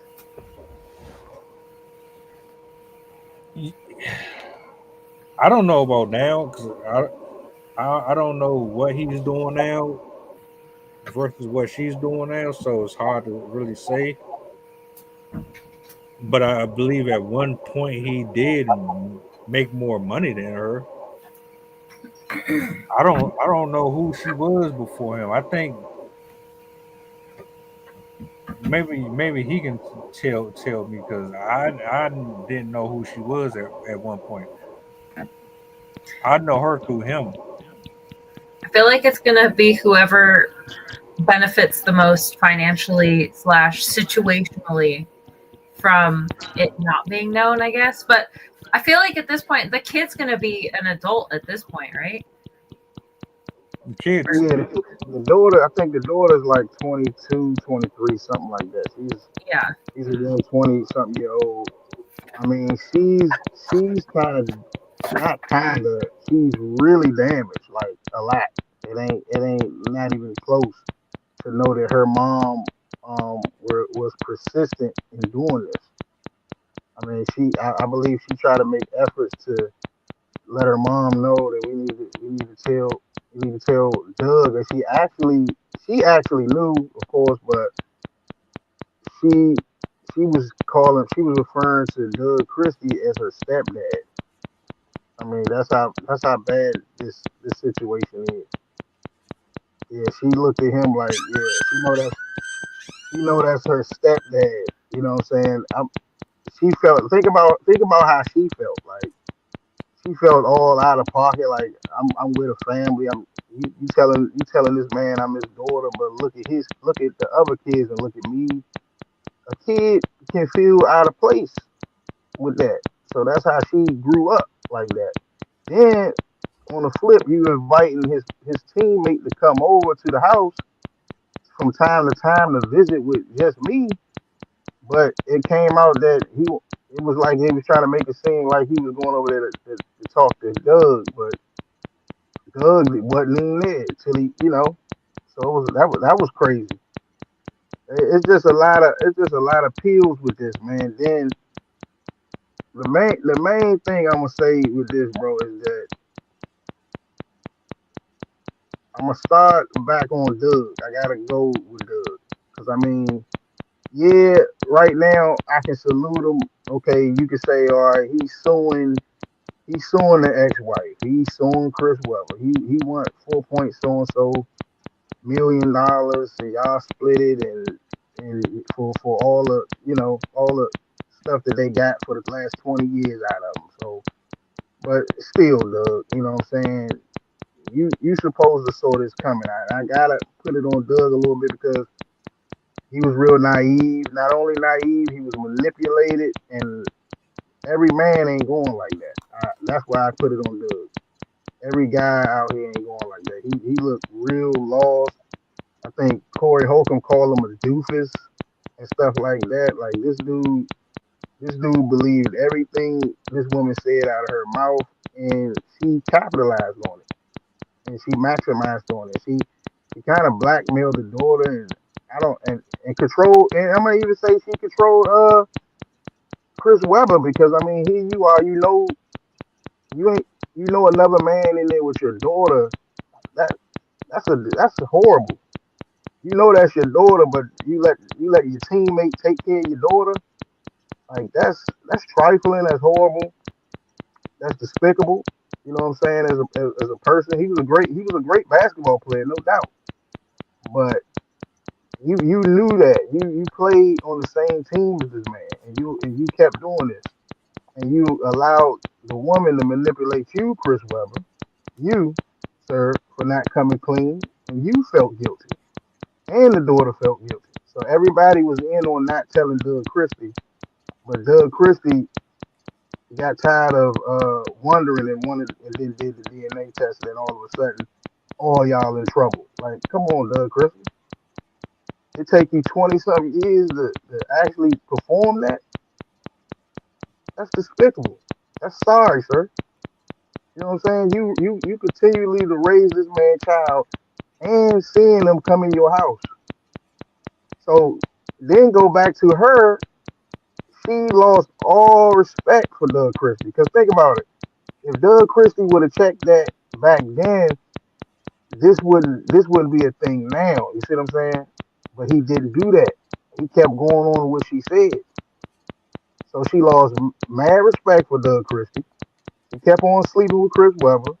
And on top of that, she pretty much emasculated this man for 20-something years and was okay with it. That's what happened. So with all that being said, man, yeah, Paternity fraud came out. I think yeah, she should sit down for that. We keep talking about the money. We keep talking about money and all of that. Okay, get the money. We gonna sue. Nah, you look what you did to that child, your daughter. Look what you did to your daughter, and look what you did to this man for 20 years. You need to go to jail, ma'am. Sorry, you're gone. Go to jail.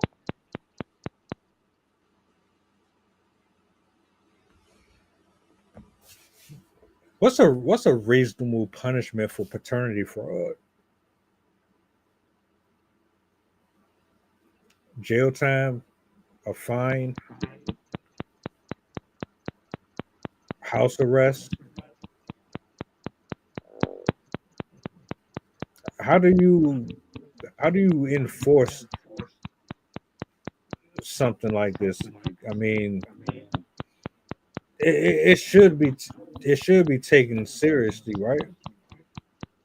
I mean, to me, it's just as bad as credit card fraud or going into somebody's account and taking $50,000 of it and running off into another country, or stealing a expensive painting from out of a museum. How do you penalize this? A situation like this, she need to serve some years for this. Look what you did to that kid. That kid, a grown woman now. You gotta be penalized for how you made that kid grow up, knowing, and she knew the truth. So it was like she was buying her silence. She even told her at the age of 22, 23, please don't go public with this. I can pay you. She was offering her daughter money to not speak on this stuff. So mom need to go to jail. Let me start right there. That's bottom line. Her mindset is jail time for what she did. Now I will say they didn't have to go along with it. The daughter, the CHRISTIE and WEBBER, like all three of them got manipulated by mom. All of them, and they allowed her to manipulate them like that. So I gotta hold them accountable on that part. But you know what takes the cake with this? It gets a little deeper. She stopped and she got comfortable with going city to city with Doug Christie, and she got comfortable with dating him from seeing other women and the reporters. Man, they said Chris Webber and them exchanged letters, love letters, and he wanted her to come clean. He wanted her to be with him. She didn't want to get a marriage up, and she even look at this. She even made Doug Christie. This is how much control she had over Doug Christie. She made Doug Christie do his vows with her every year that they was married. That woman is sick. Like they was dressing up, doing their vows every single year, knowing she lied to him, knowing that she was sleeping with his teammate, and made him profess. He had to keep professing how much he loved her. It wasn't like she wasn't showing him nothing. So we spoke about it before. Once again, that's one-sided. We know what one-sided get. It gets you no respect, no love, all that disrespect. She pretty much humiliated the Christian, annihilated her.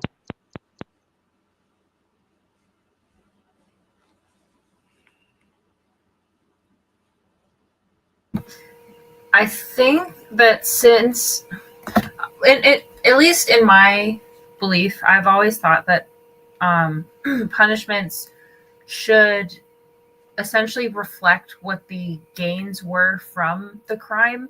So whatever you got from doing whatever crime, I think that the punishment should basically negate all of those gains that you received. So I always apply this in the sense of like, what do we do with billionaires?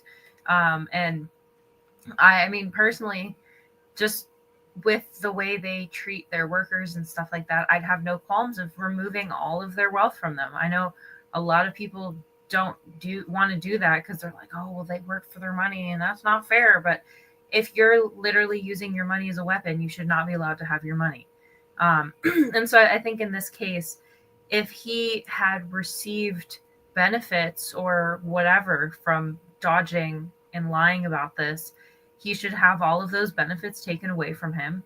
He should have whatever he afforded with those benefits taken away. And I think it would be fair to do a punishment that way. I've never really been a fan of prison and jail. I know the psychology behind it, and I don't always think it's the best option for most people. And it doesn't usually result in the rehabilitation of the individual. It usually increases the recidivism rate instead. So they're more likely to actually come back to prison if they go to prison in the first place, which seems like it would, that's not the point of prison, or shouldn't be the point of prison, because you don't want them to come back. And so I don't know if prison would necessarily be the best option for this. But I think it really needs to be something that would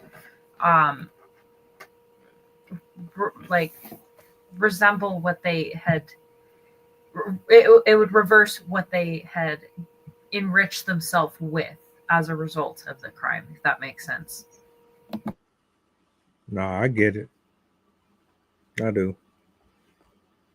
We didn't even, it's funny, we didn't even mention Chris Webber and all this. He absolutely should be held to some type of accountability as far as I'm concerned as well. Like, this is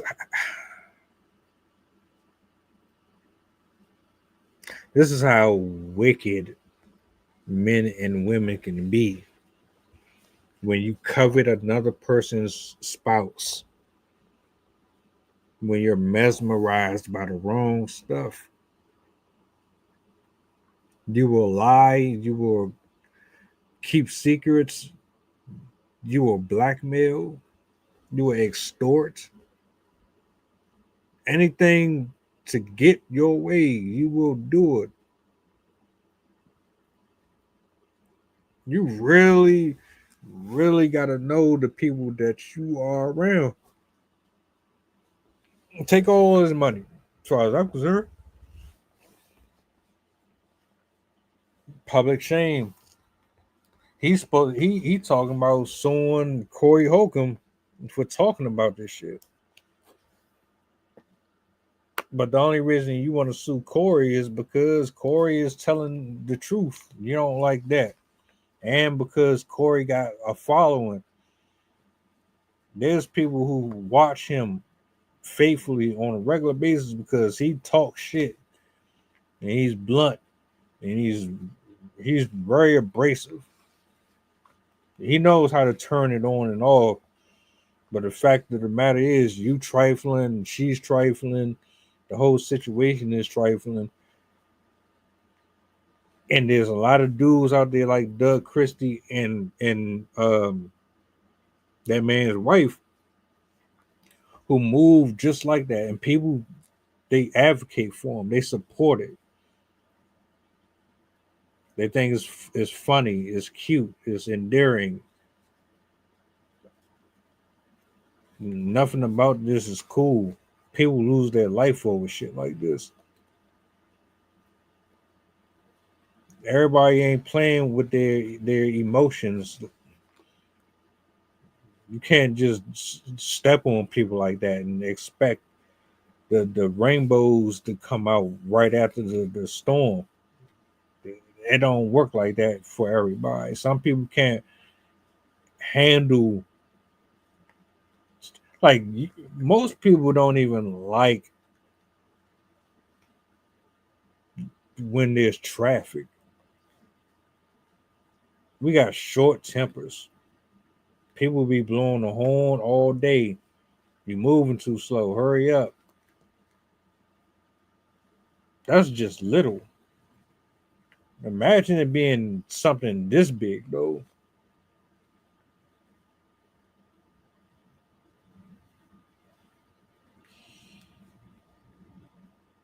This is what happens when you under the wrong type of influence, man. And then the devil got a hold of you. You live in a certain lifestyle. You want to maintain that lifestyle, but you also want to step outside of your covenant with the other person and be sinful and lustful while also partaking of all the benefits and hard work of somebody who sacrificed their entire livelihood for you. It's absolutely insane. That's all it is.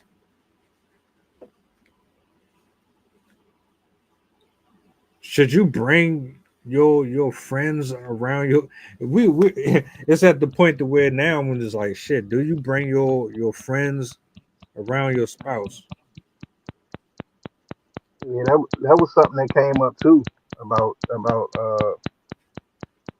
guys being around another man's wife and all of that. I mean, I just feel like you shouldn't entertain the possibility. I mean, yeah, if you married a woman and all that, that's your wife. You should have some level of trust and all of that with whoever she is, your woman. But at the same time, hey, Corey Holcomb broke it down. You don't let another man be around your wife. I think Doug Christie did that. I think he had to learn the hard way with that. You don't do that. You don't invite company around your home. He described it as a home because you got kids. You know what I'm saying? You got kids and everything that you built pretty much. So you got to understand that that's something you created. You're supposed to guard that. Now, unless it's somebody that you down with, which I don't really believe nobody that cool because he pretty much was raw with it. If you saw the whole thing, he pretty much was saying that anybody you know would would uh will be glad to collect, you know what I'm saying, sexual pleasures from your wife or anybody around you. You know what I'm saying? Any male would mind doing that if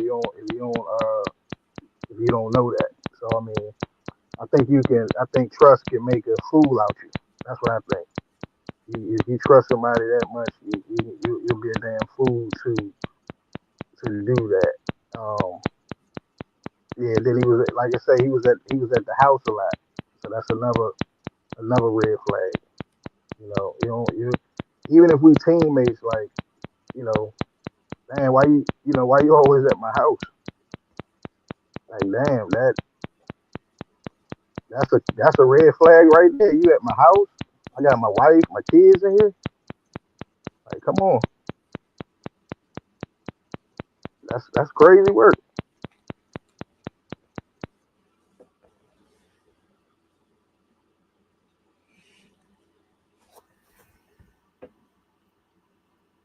I think you can have your friends around your spouse to a certain extent. Well, I'll put it this way: when you're walking upright and you're equally yoked, so are your friends, so are your family members, so is your spouse. When you live upright, your heart is in the right place. That's all you're gonna surround yourself with. Why? Because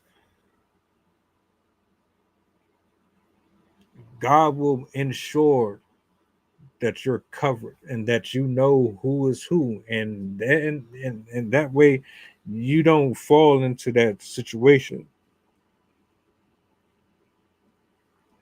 in my honest opinion, when God is with you and when you are like locked in, seriously locked in, there is no space for the enemy, because you know how to filter out certain things that identify with potential threats and dangers and harms.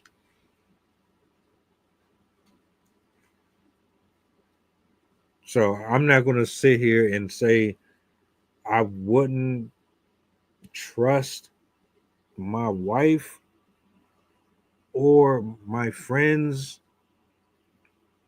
around each other, because as far as I'm concerned, we're all on the same page. I would even go as far and say that all of my peoples would probably be married anyway, or they would be in their own like relationships. I'm not in a place in life where I would want to be hanging around single people and I'm in a relationship. I don't know. Miss Sydney, would you allow Miss Sydney, a female friend, cousin, or whoever to live with you and your husband on the record? Ironically, I was actually just going to address this because my husband's best friend actually lives with us.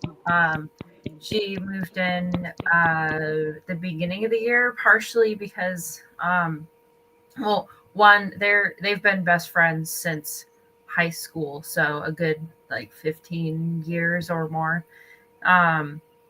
And she needed a place to go, so we were like, yeah, we have an open room in our place, so we let her come in here. But this is somebody that we have all lived together before. They have lived together before. They have a whole history. We all know each other really well. And so it would be a completely different situation. Like it was one thing because we all know her, we all trust her and everything like that.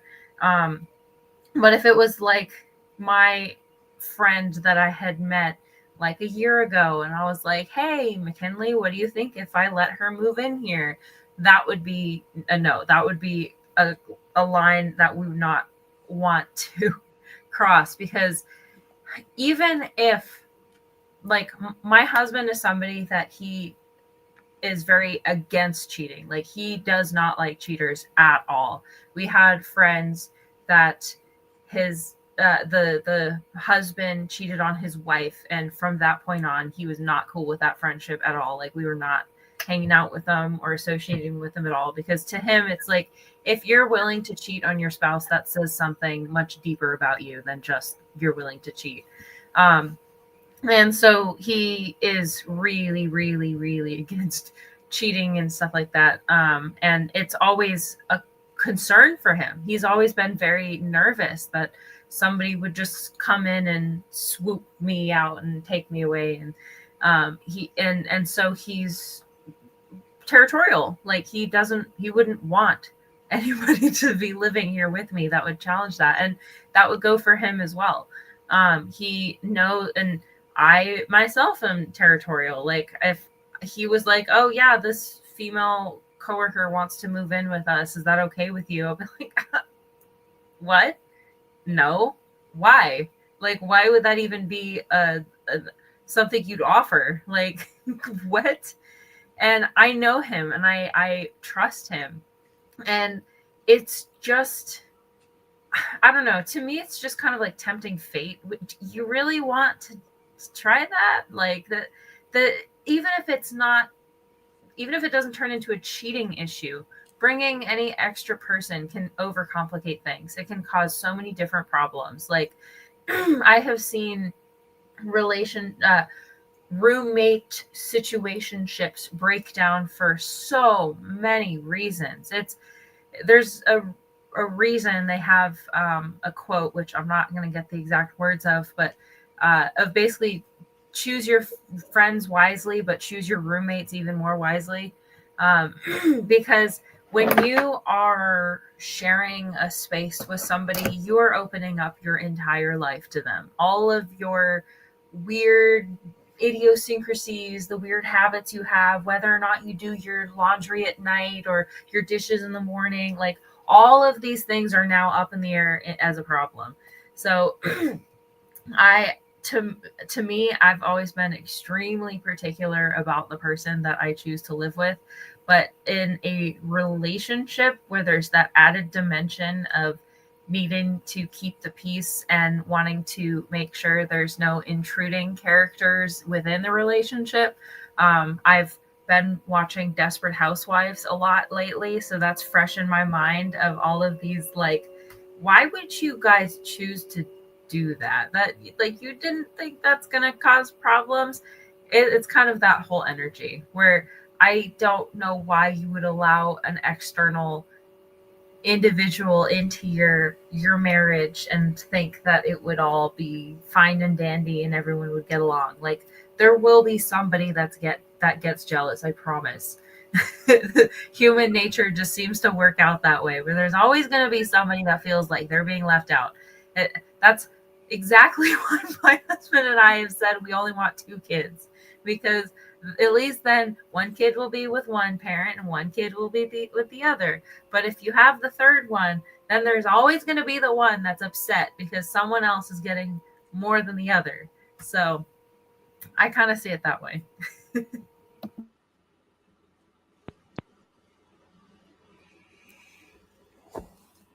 Yeah, it's a gamble. It is.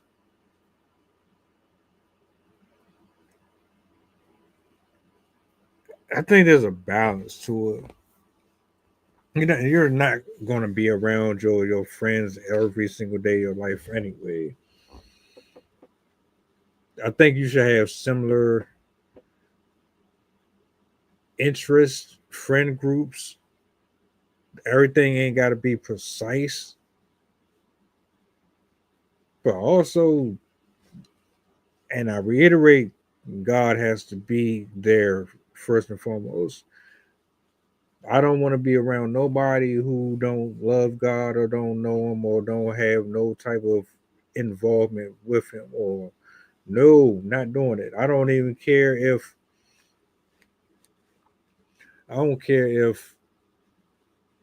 you know who he is, but you don't really practice it. Like, it's one thing to know who he is, and there's another thing to know who he is and actually have that walk and that lifestyle. That's a determinant factor for me, whether or not I'm gonna have you around me often or here and there at arm's length. I think it also has an impact on like why they're there / how long. Because I think if it's like, oh yeah, their house, something's wrong with their house and they need a place to go, and there's like a set determined period of time where they're going to be there for a certain amount of time, but then you know that they're going to be going. I think that also can change things, because I think people are more willing to be patient with things when they know that there's an end goal. Whereas if somebody's just coming into the house with no predetermined exit date, I think that adds more to the stress, especially if there isn't that pre-established, like, yeah, I'm going to be here for a while. Because once you get to, like, especially if it's your home, you're going to get to a certain point where you're going to be like, all right, well, if you're going to be here, you have to start doing things too. Like, you can't just, like, this can't be the normal. Like, you have to be a contributing member in this household. And as I said, there's always going to be somebody's going to want dishes cleaner than the other person. Somebody's always going to think that you have to clean the toilets more than the other person. So there's eventually going to be some sort of disagreement. So I think if you kind of set the boundaries up at the beginning and have everything kind of established coming in, it helps. But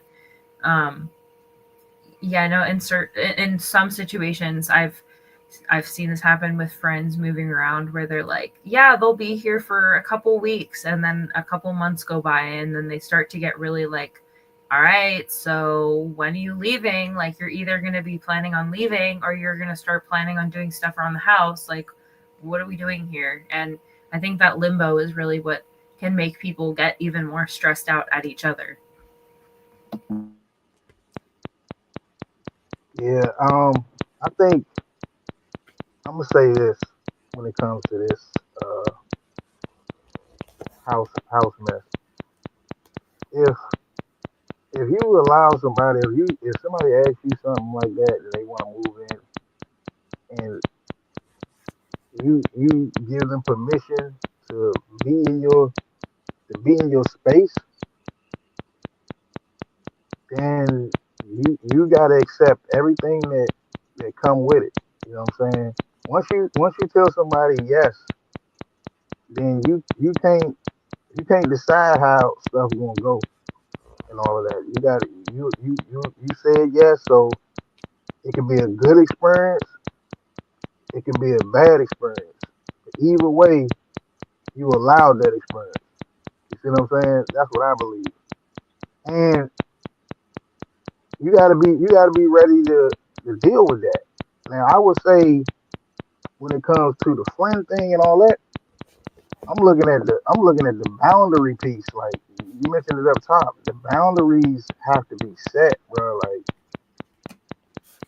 we could be tight, like we tight, but I just feel like when you add, like with men, when you add a woman in there, people get, you know what I'm saying, people character switch. Vice versa.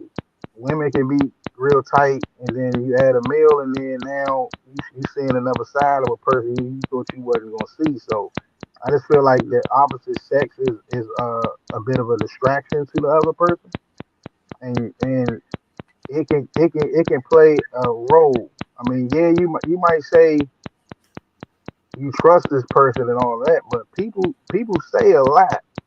They can tell you whatever they want to damn tell you.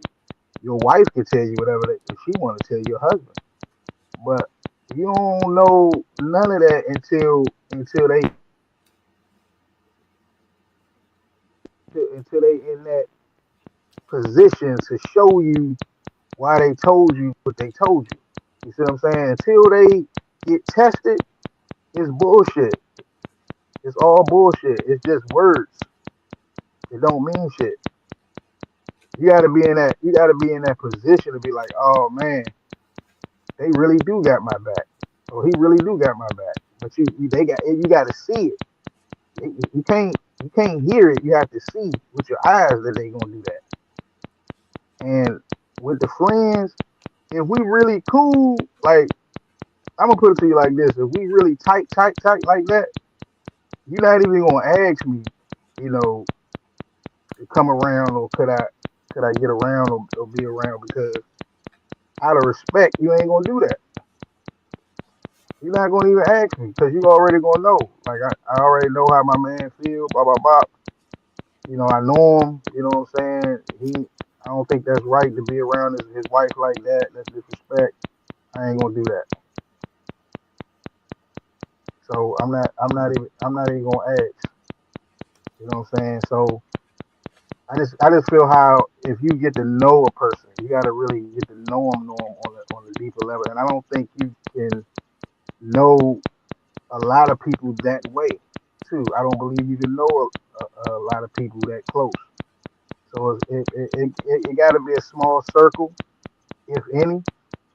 But they got to know everything about you to the point where you don't have to second guess. And I don't really think people got that close of a relationship. So that's why I will put the boundaries up for that defense. Like don't, you know what I'm saying? You know what not to ask me and what not to do. Yeah, it's definitely rare to have that. I'm definitely, I don't think I have a friend like that. My husband is one of those types of people that he's just an incredibly trustworthy and down to earth kind of person. So he's been able to have some very lifelong friendships. But yeah, not a lot of people are able to have that luxury. And even people themselves can make it very hard to have friends like that, because even sort of good people, if you put them into a blessed situation, they can turn into some not so good people, because they're like, oh, cool, I have it easy now and I can take advantage of your kindness and I can let the monster inside me come out. And yeah, I definitely think that it's a rare situation, and you really, really have to know who they are. You had asked earlier, do you think you should trust somebody ahead of time and then like wait and see, or if it's like you have to gain people's, and I think really you have to do both, where you have to preemptively show somebody that you're willing to trust them, but in the same token, you can't let your guard down. You still have to be honest with yourself and understand that people are people, and no matter who they say they are, you can't automatically trust them. You have to see by example whether or not they're somebody that can be trusted. And while I don't suggest like testing people, because if they find out, that's usually people usually don't like that. But it is good to test the waters before you fully give your vulnerable trust to somebody, because it's not really prudent to trust somebody right off the bat, like, oh yeah, I just met this person, can I trust him to take me home from this bar while I'm drunk and trust him to leave me at my house? Like, that's probably not a time that you want to see if you trust somebody. So it is good to give yourself the time to establish whether or not you trust somebody first before you put them into situations where they really are going to prove it, if that makes sense.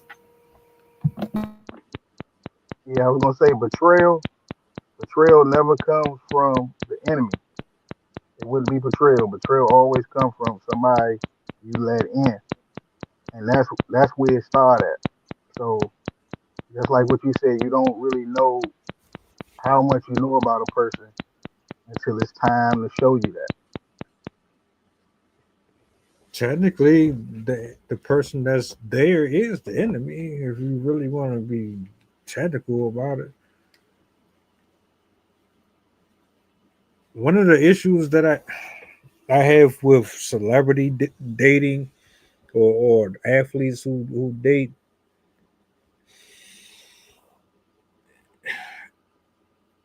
it feels like they weren't raised right.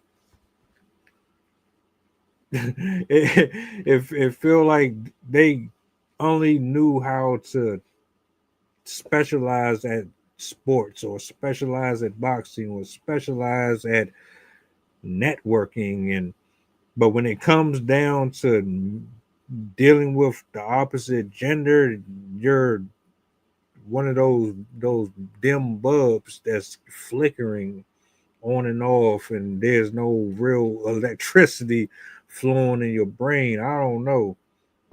I have to tell this joke. I don't remember her name, but she was on the,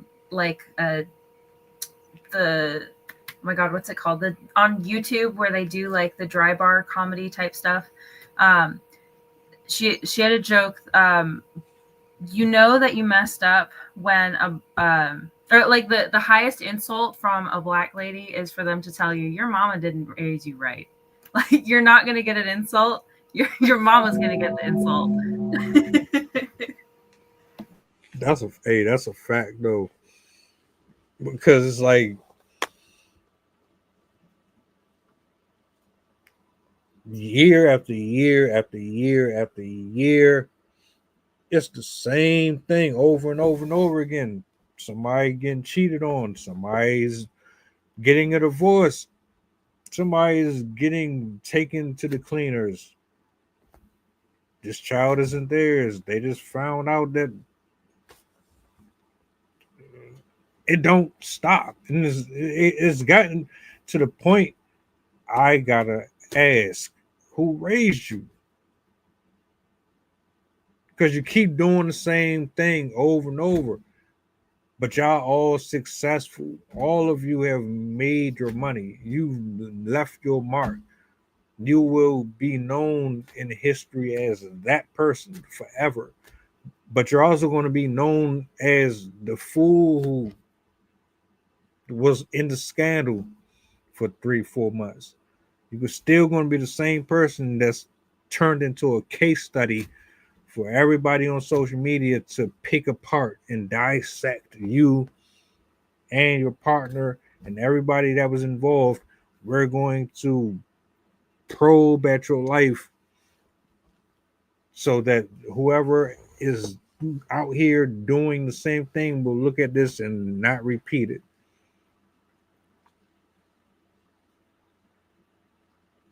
Who raised you? Do you not have friends around you telling you, no, not this way? Detour, detour, detour. Or are you just ignoring them?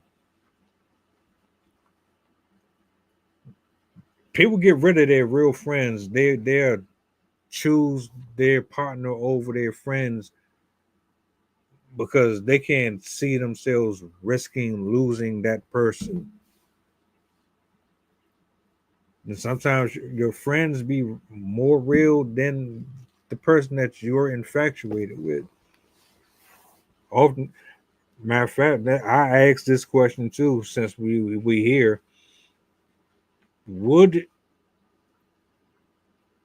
you believe that your friends?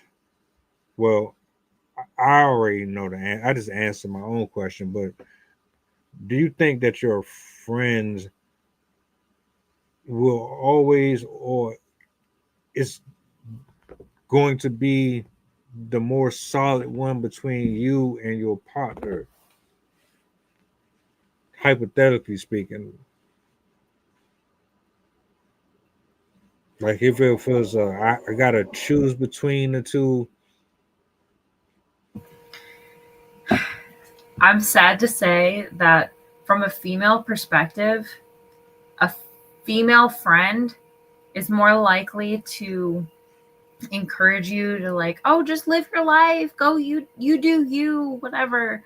Where I've noticed that my guy friends / my husband, they tend to give me more like realistic advice, where they're like, you could do that, but did you consider that it could also do this?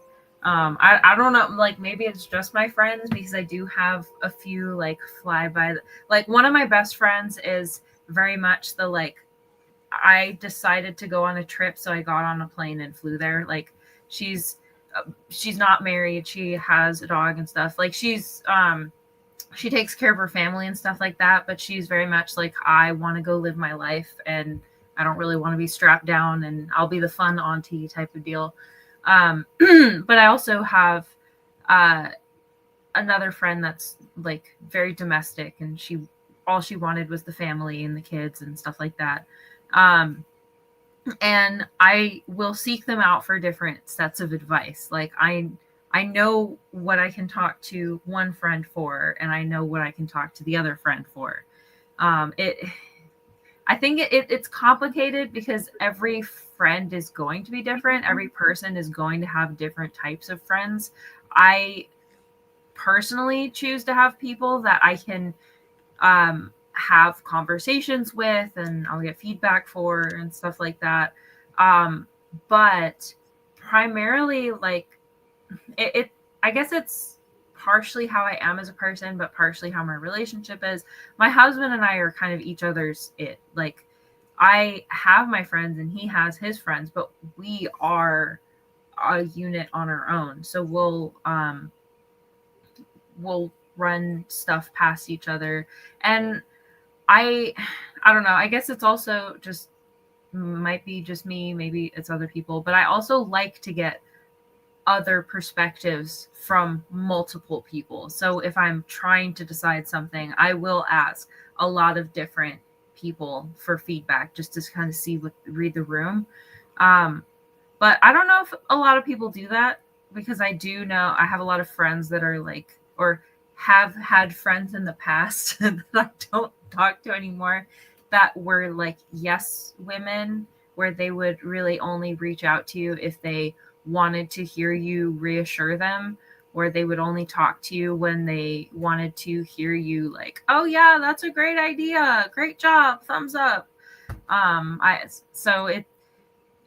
think there's some personality differences with that, where there's some people that are very much in need of other people to get feedback from, and they go to their girlfriends because their girlfriends are the ones that are like, yeah, girl, you do it, you go, like, get that outfit or go on that trip or whatever, like, it boosts them up. But then I think there are some that are more interested in actual feedback as opposed to just like the encouragement.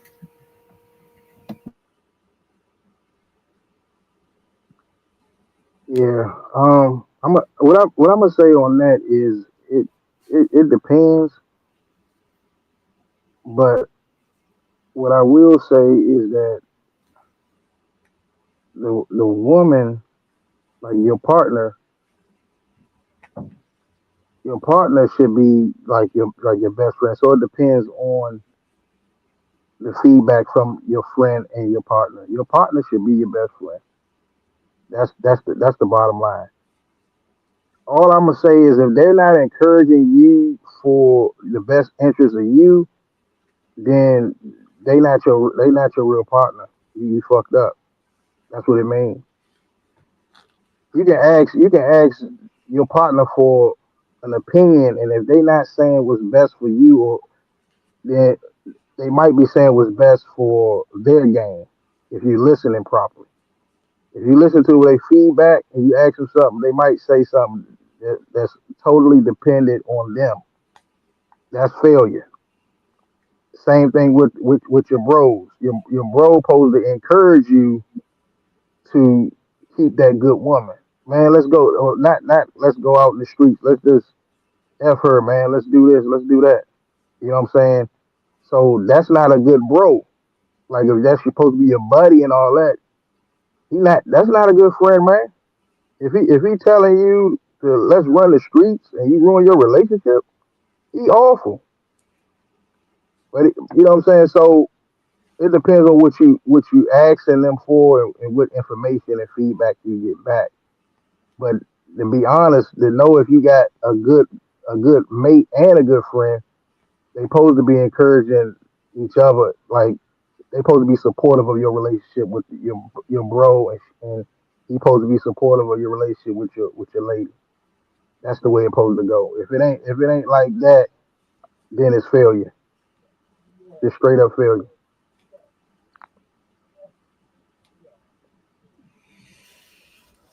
So, in layman's terms,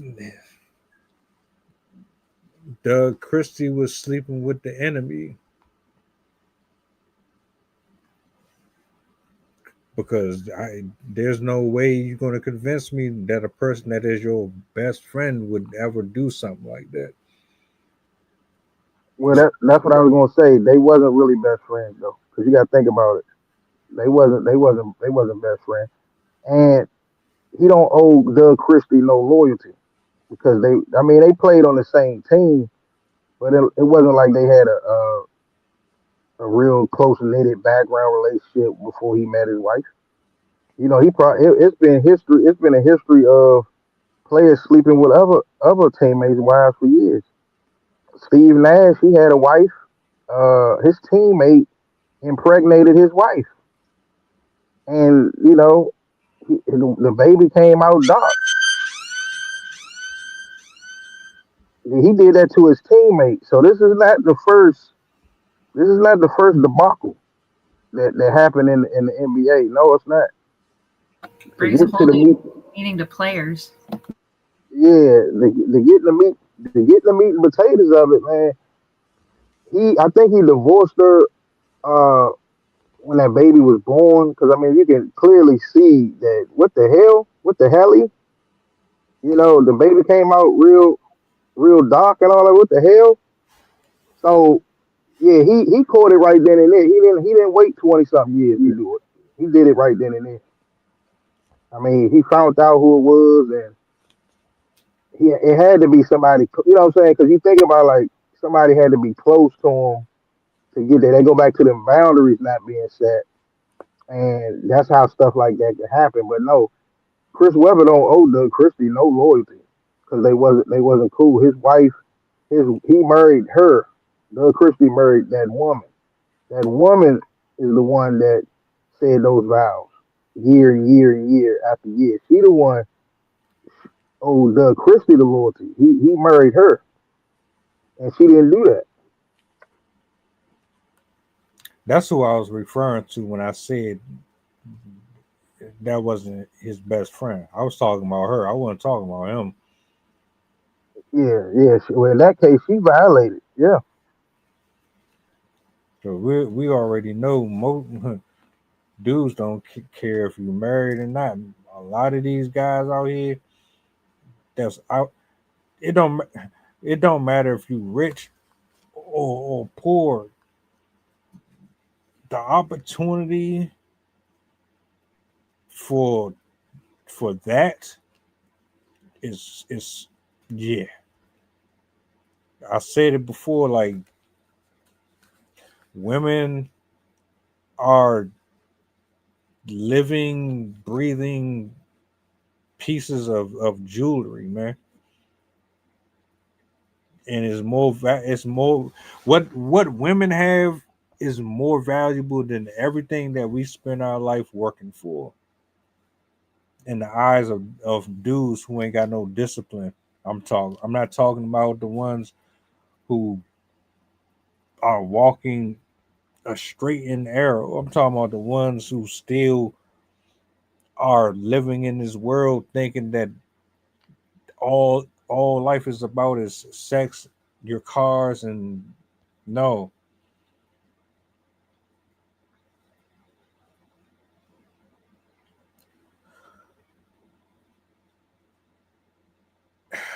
I think there's like a curse or some type of spirit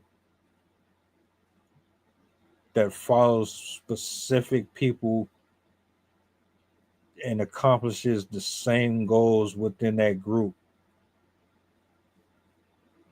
Think about it. In the industry, there's always that one type that cause the same type of drama. When you go to the sports section, there's always a Brittany Renner. There's always a Mariah Mills. There's always a Leanna Linnae. There's always India Love. There's always a specific spirit in every group, in every culture. And it's always the same scandals. It's always the same stories over and over and over again. It never fails. You can't convince me that demons aren't real. Otherwise, why does it keep happening? Why do these men and women always end up linking together over and over and over again?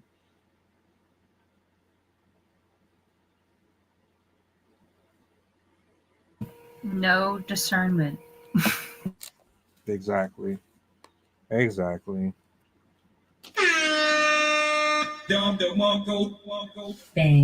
bang, bang, bang, bang.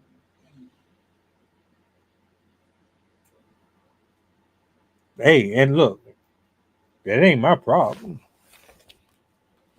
That's on you. You ain't gonna listen to little old me. But to the viewers that are watching, it would be something to consider, you know. If I'd name three cultures, three places that have similar spirits that bring similar reactions and results, and tell me if I'm off or if I'm misled by my assertion. So In the black culture, hip hop promotes what? Drugs, murder, sex, competing over money. Hollywood, All of the above. all of the above, infidelity, secrets. Unrealistic appearances. Yes. Thank you. Go to the music industry, it's the same thing. So what does that tell you? There's more than meets the eye. We have And a dopamine issue as a culture. oh yeah. That's a fact. That is an absolute fact. Everybody chasing it like a drug. If y'all had anything to say to the people based on this conversation,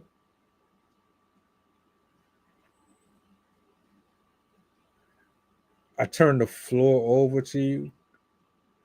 I think that we pretty much covered this as thorough as possible, and it's been a hell of a show. So what I want to do is give both of you a solo to get your bars off and conclude tonight's festivities. I'll start with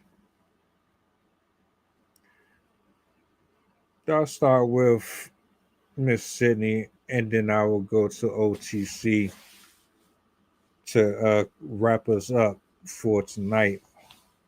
If there's anything you want to get off your chest.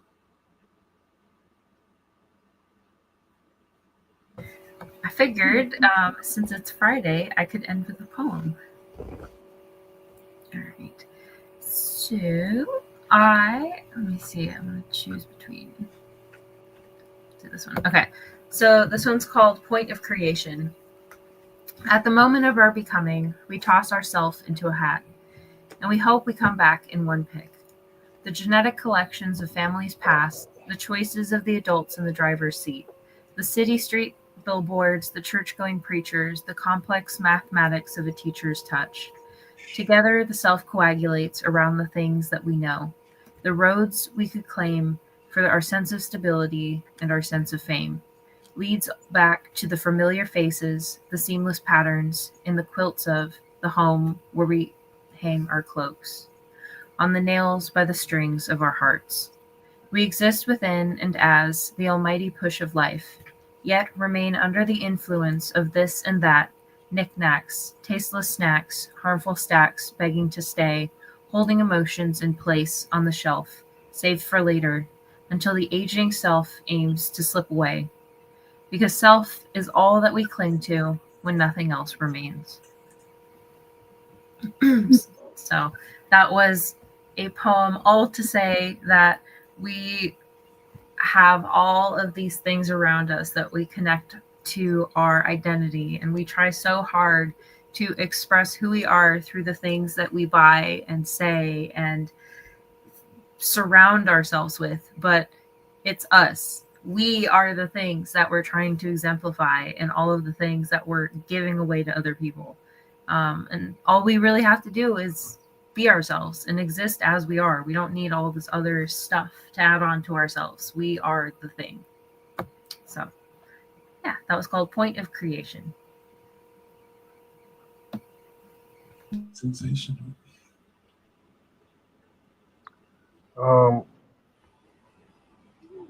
It's been a dope session. It's been a real dope session. Only thing I'm gonna say is we did this like what the last 2 to 3 weeks, and it's been the same. It's like it's been the same thing over and over. Like Doug Christie He like Travis Hunter a little bit. He was real green in this situation early on, man. And I think this situation right here, the way this played out, now that he got to sue both of them, all I'm gonna say is I hope Travis Hunter watching. I'm gonna say that. I hope he can look at this situation and kind of at least give it some type of thought. You know, give it some type of consideration. Like, you an athlete just like he was, and it's been a lot of athletes getting taken for bad, man. You just gotta be on guard mode. You gotta be on point. And I hope that, cause I mean we talk about Chris Webber, but my heart go out to the child, man, because you know she had to live like that, and I think that's the saddest part to this whole story about the lies and the deceit and all that. That child need counseling, like serious counseling, and I think that Miss Christie and C Webb, they need to really do something with that daughter of theirs, because she's pretty much out there. So that's what I got on it, man, because counseling is needed. Counseling is definitely needed for that child. You got it. Hell of a show. Hell of a show. Love the breakdowns, man. Shout outs to JJ. Shout outs to OTC. Shout out to Sydney. Shout out to everybody that pulled up tonight. We did a hell of a job on this one. I doubt anyone really cares, but I mean, if you're trying to protect yourself and you're trying to protect your loved ones, there might be some practices that you could take that would prevent you from ending up in situations like he's in right now. Devastating. I couldn't imagine going through that. Shout outs to the people in the building. Thank y'all for hanging out with us. Try to give you some spoken word and some convo. Tomorrow, we spinning the block. Double feature. So make sure you locked in. Like, share, subscribe to the channel. Repost, share this out. I would love nothing more for specific people to see this, because honestly, a lot of y'all are in this situation and you could be saving yourself a hell of a lifetime of heartache and embarrassment. But salutes to everybody, man. We about to get up out of here. You guys enjoy your night. Like, share. Oh, also, if you have any questions, any comments, any discussions or topics that you would like to see covered up here on the stream, you know how to reach out, DM me, all that. Shout out to Dana.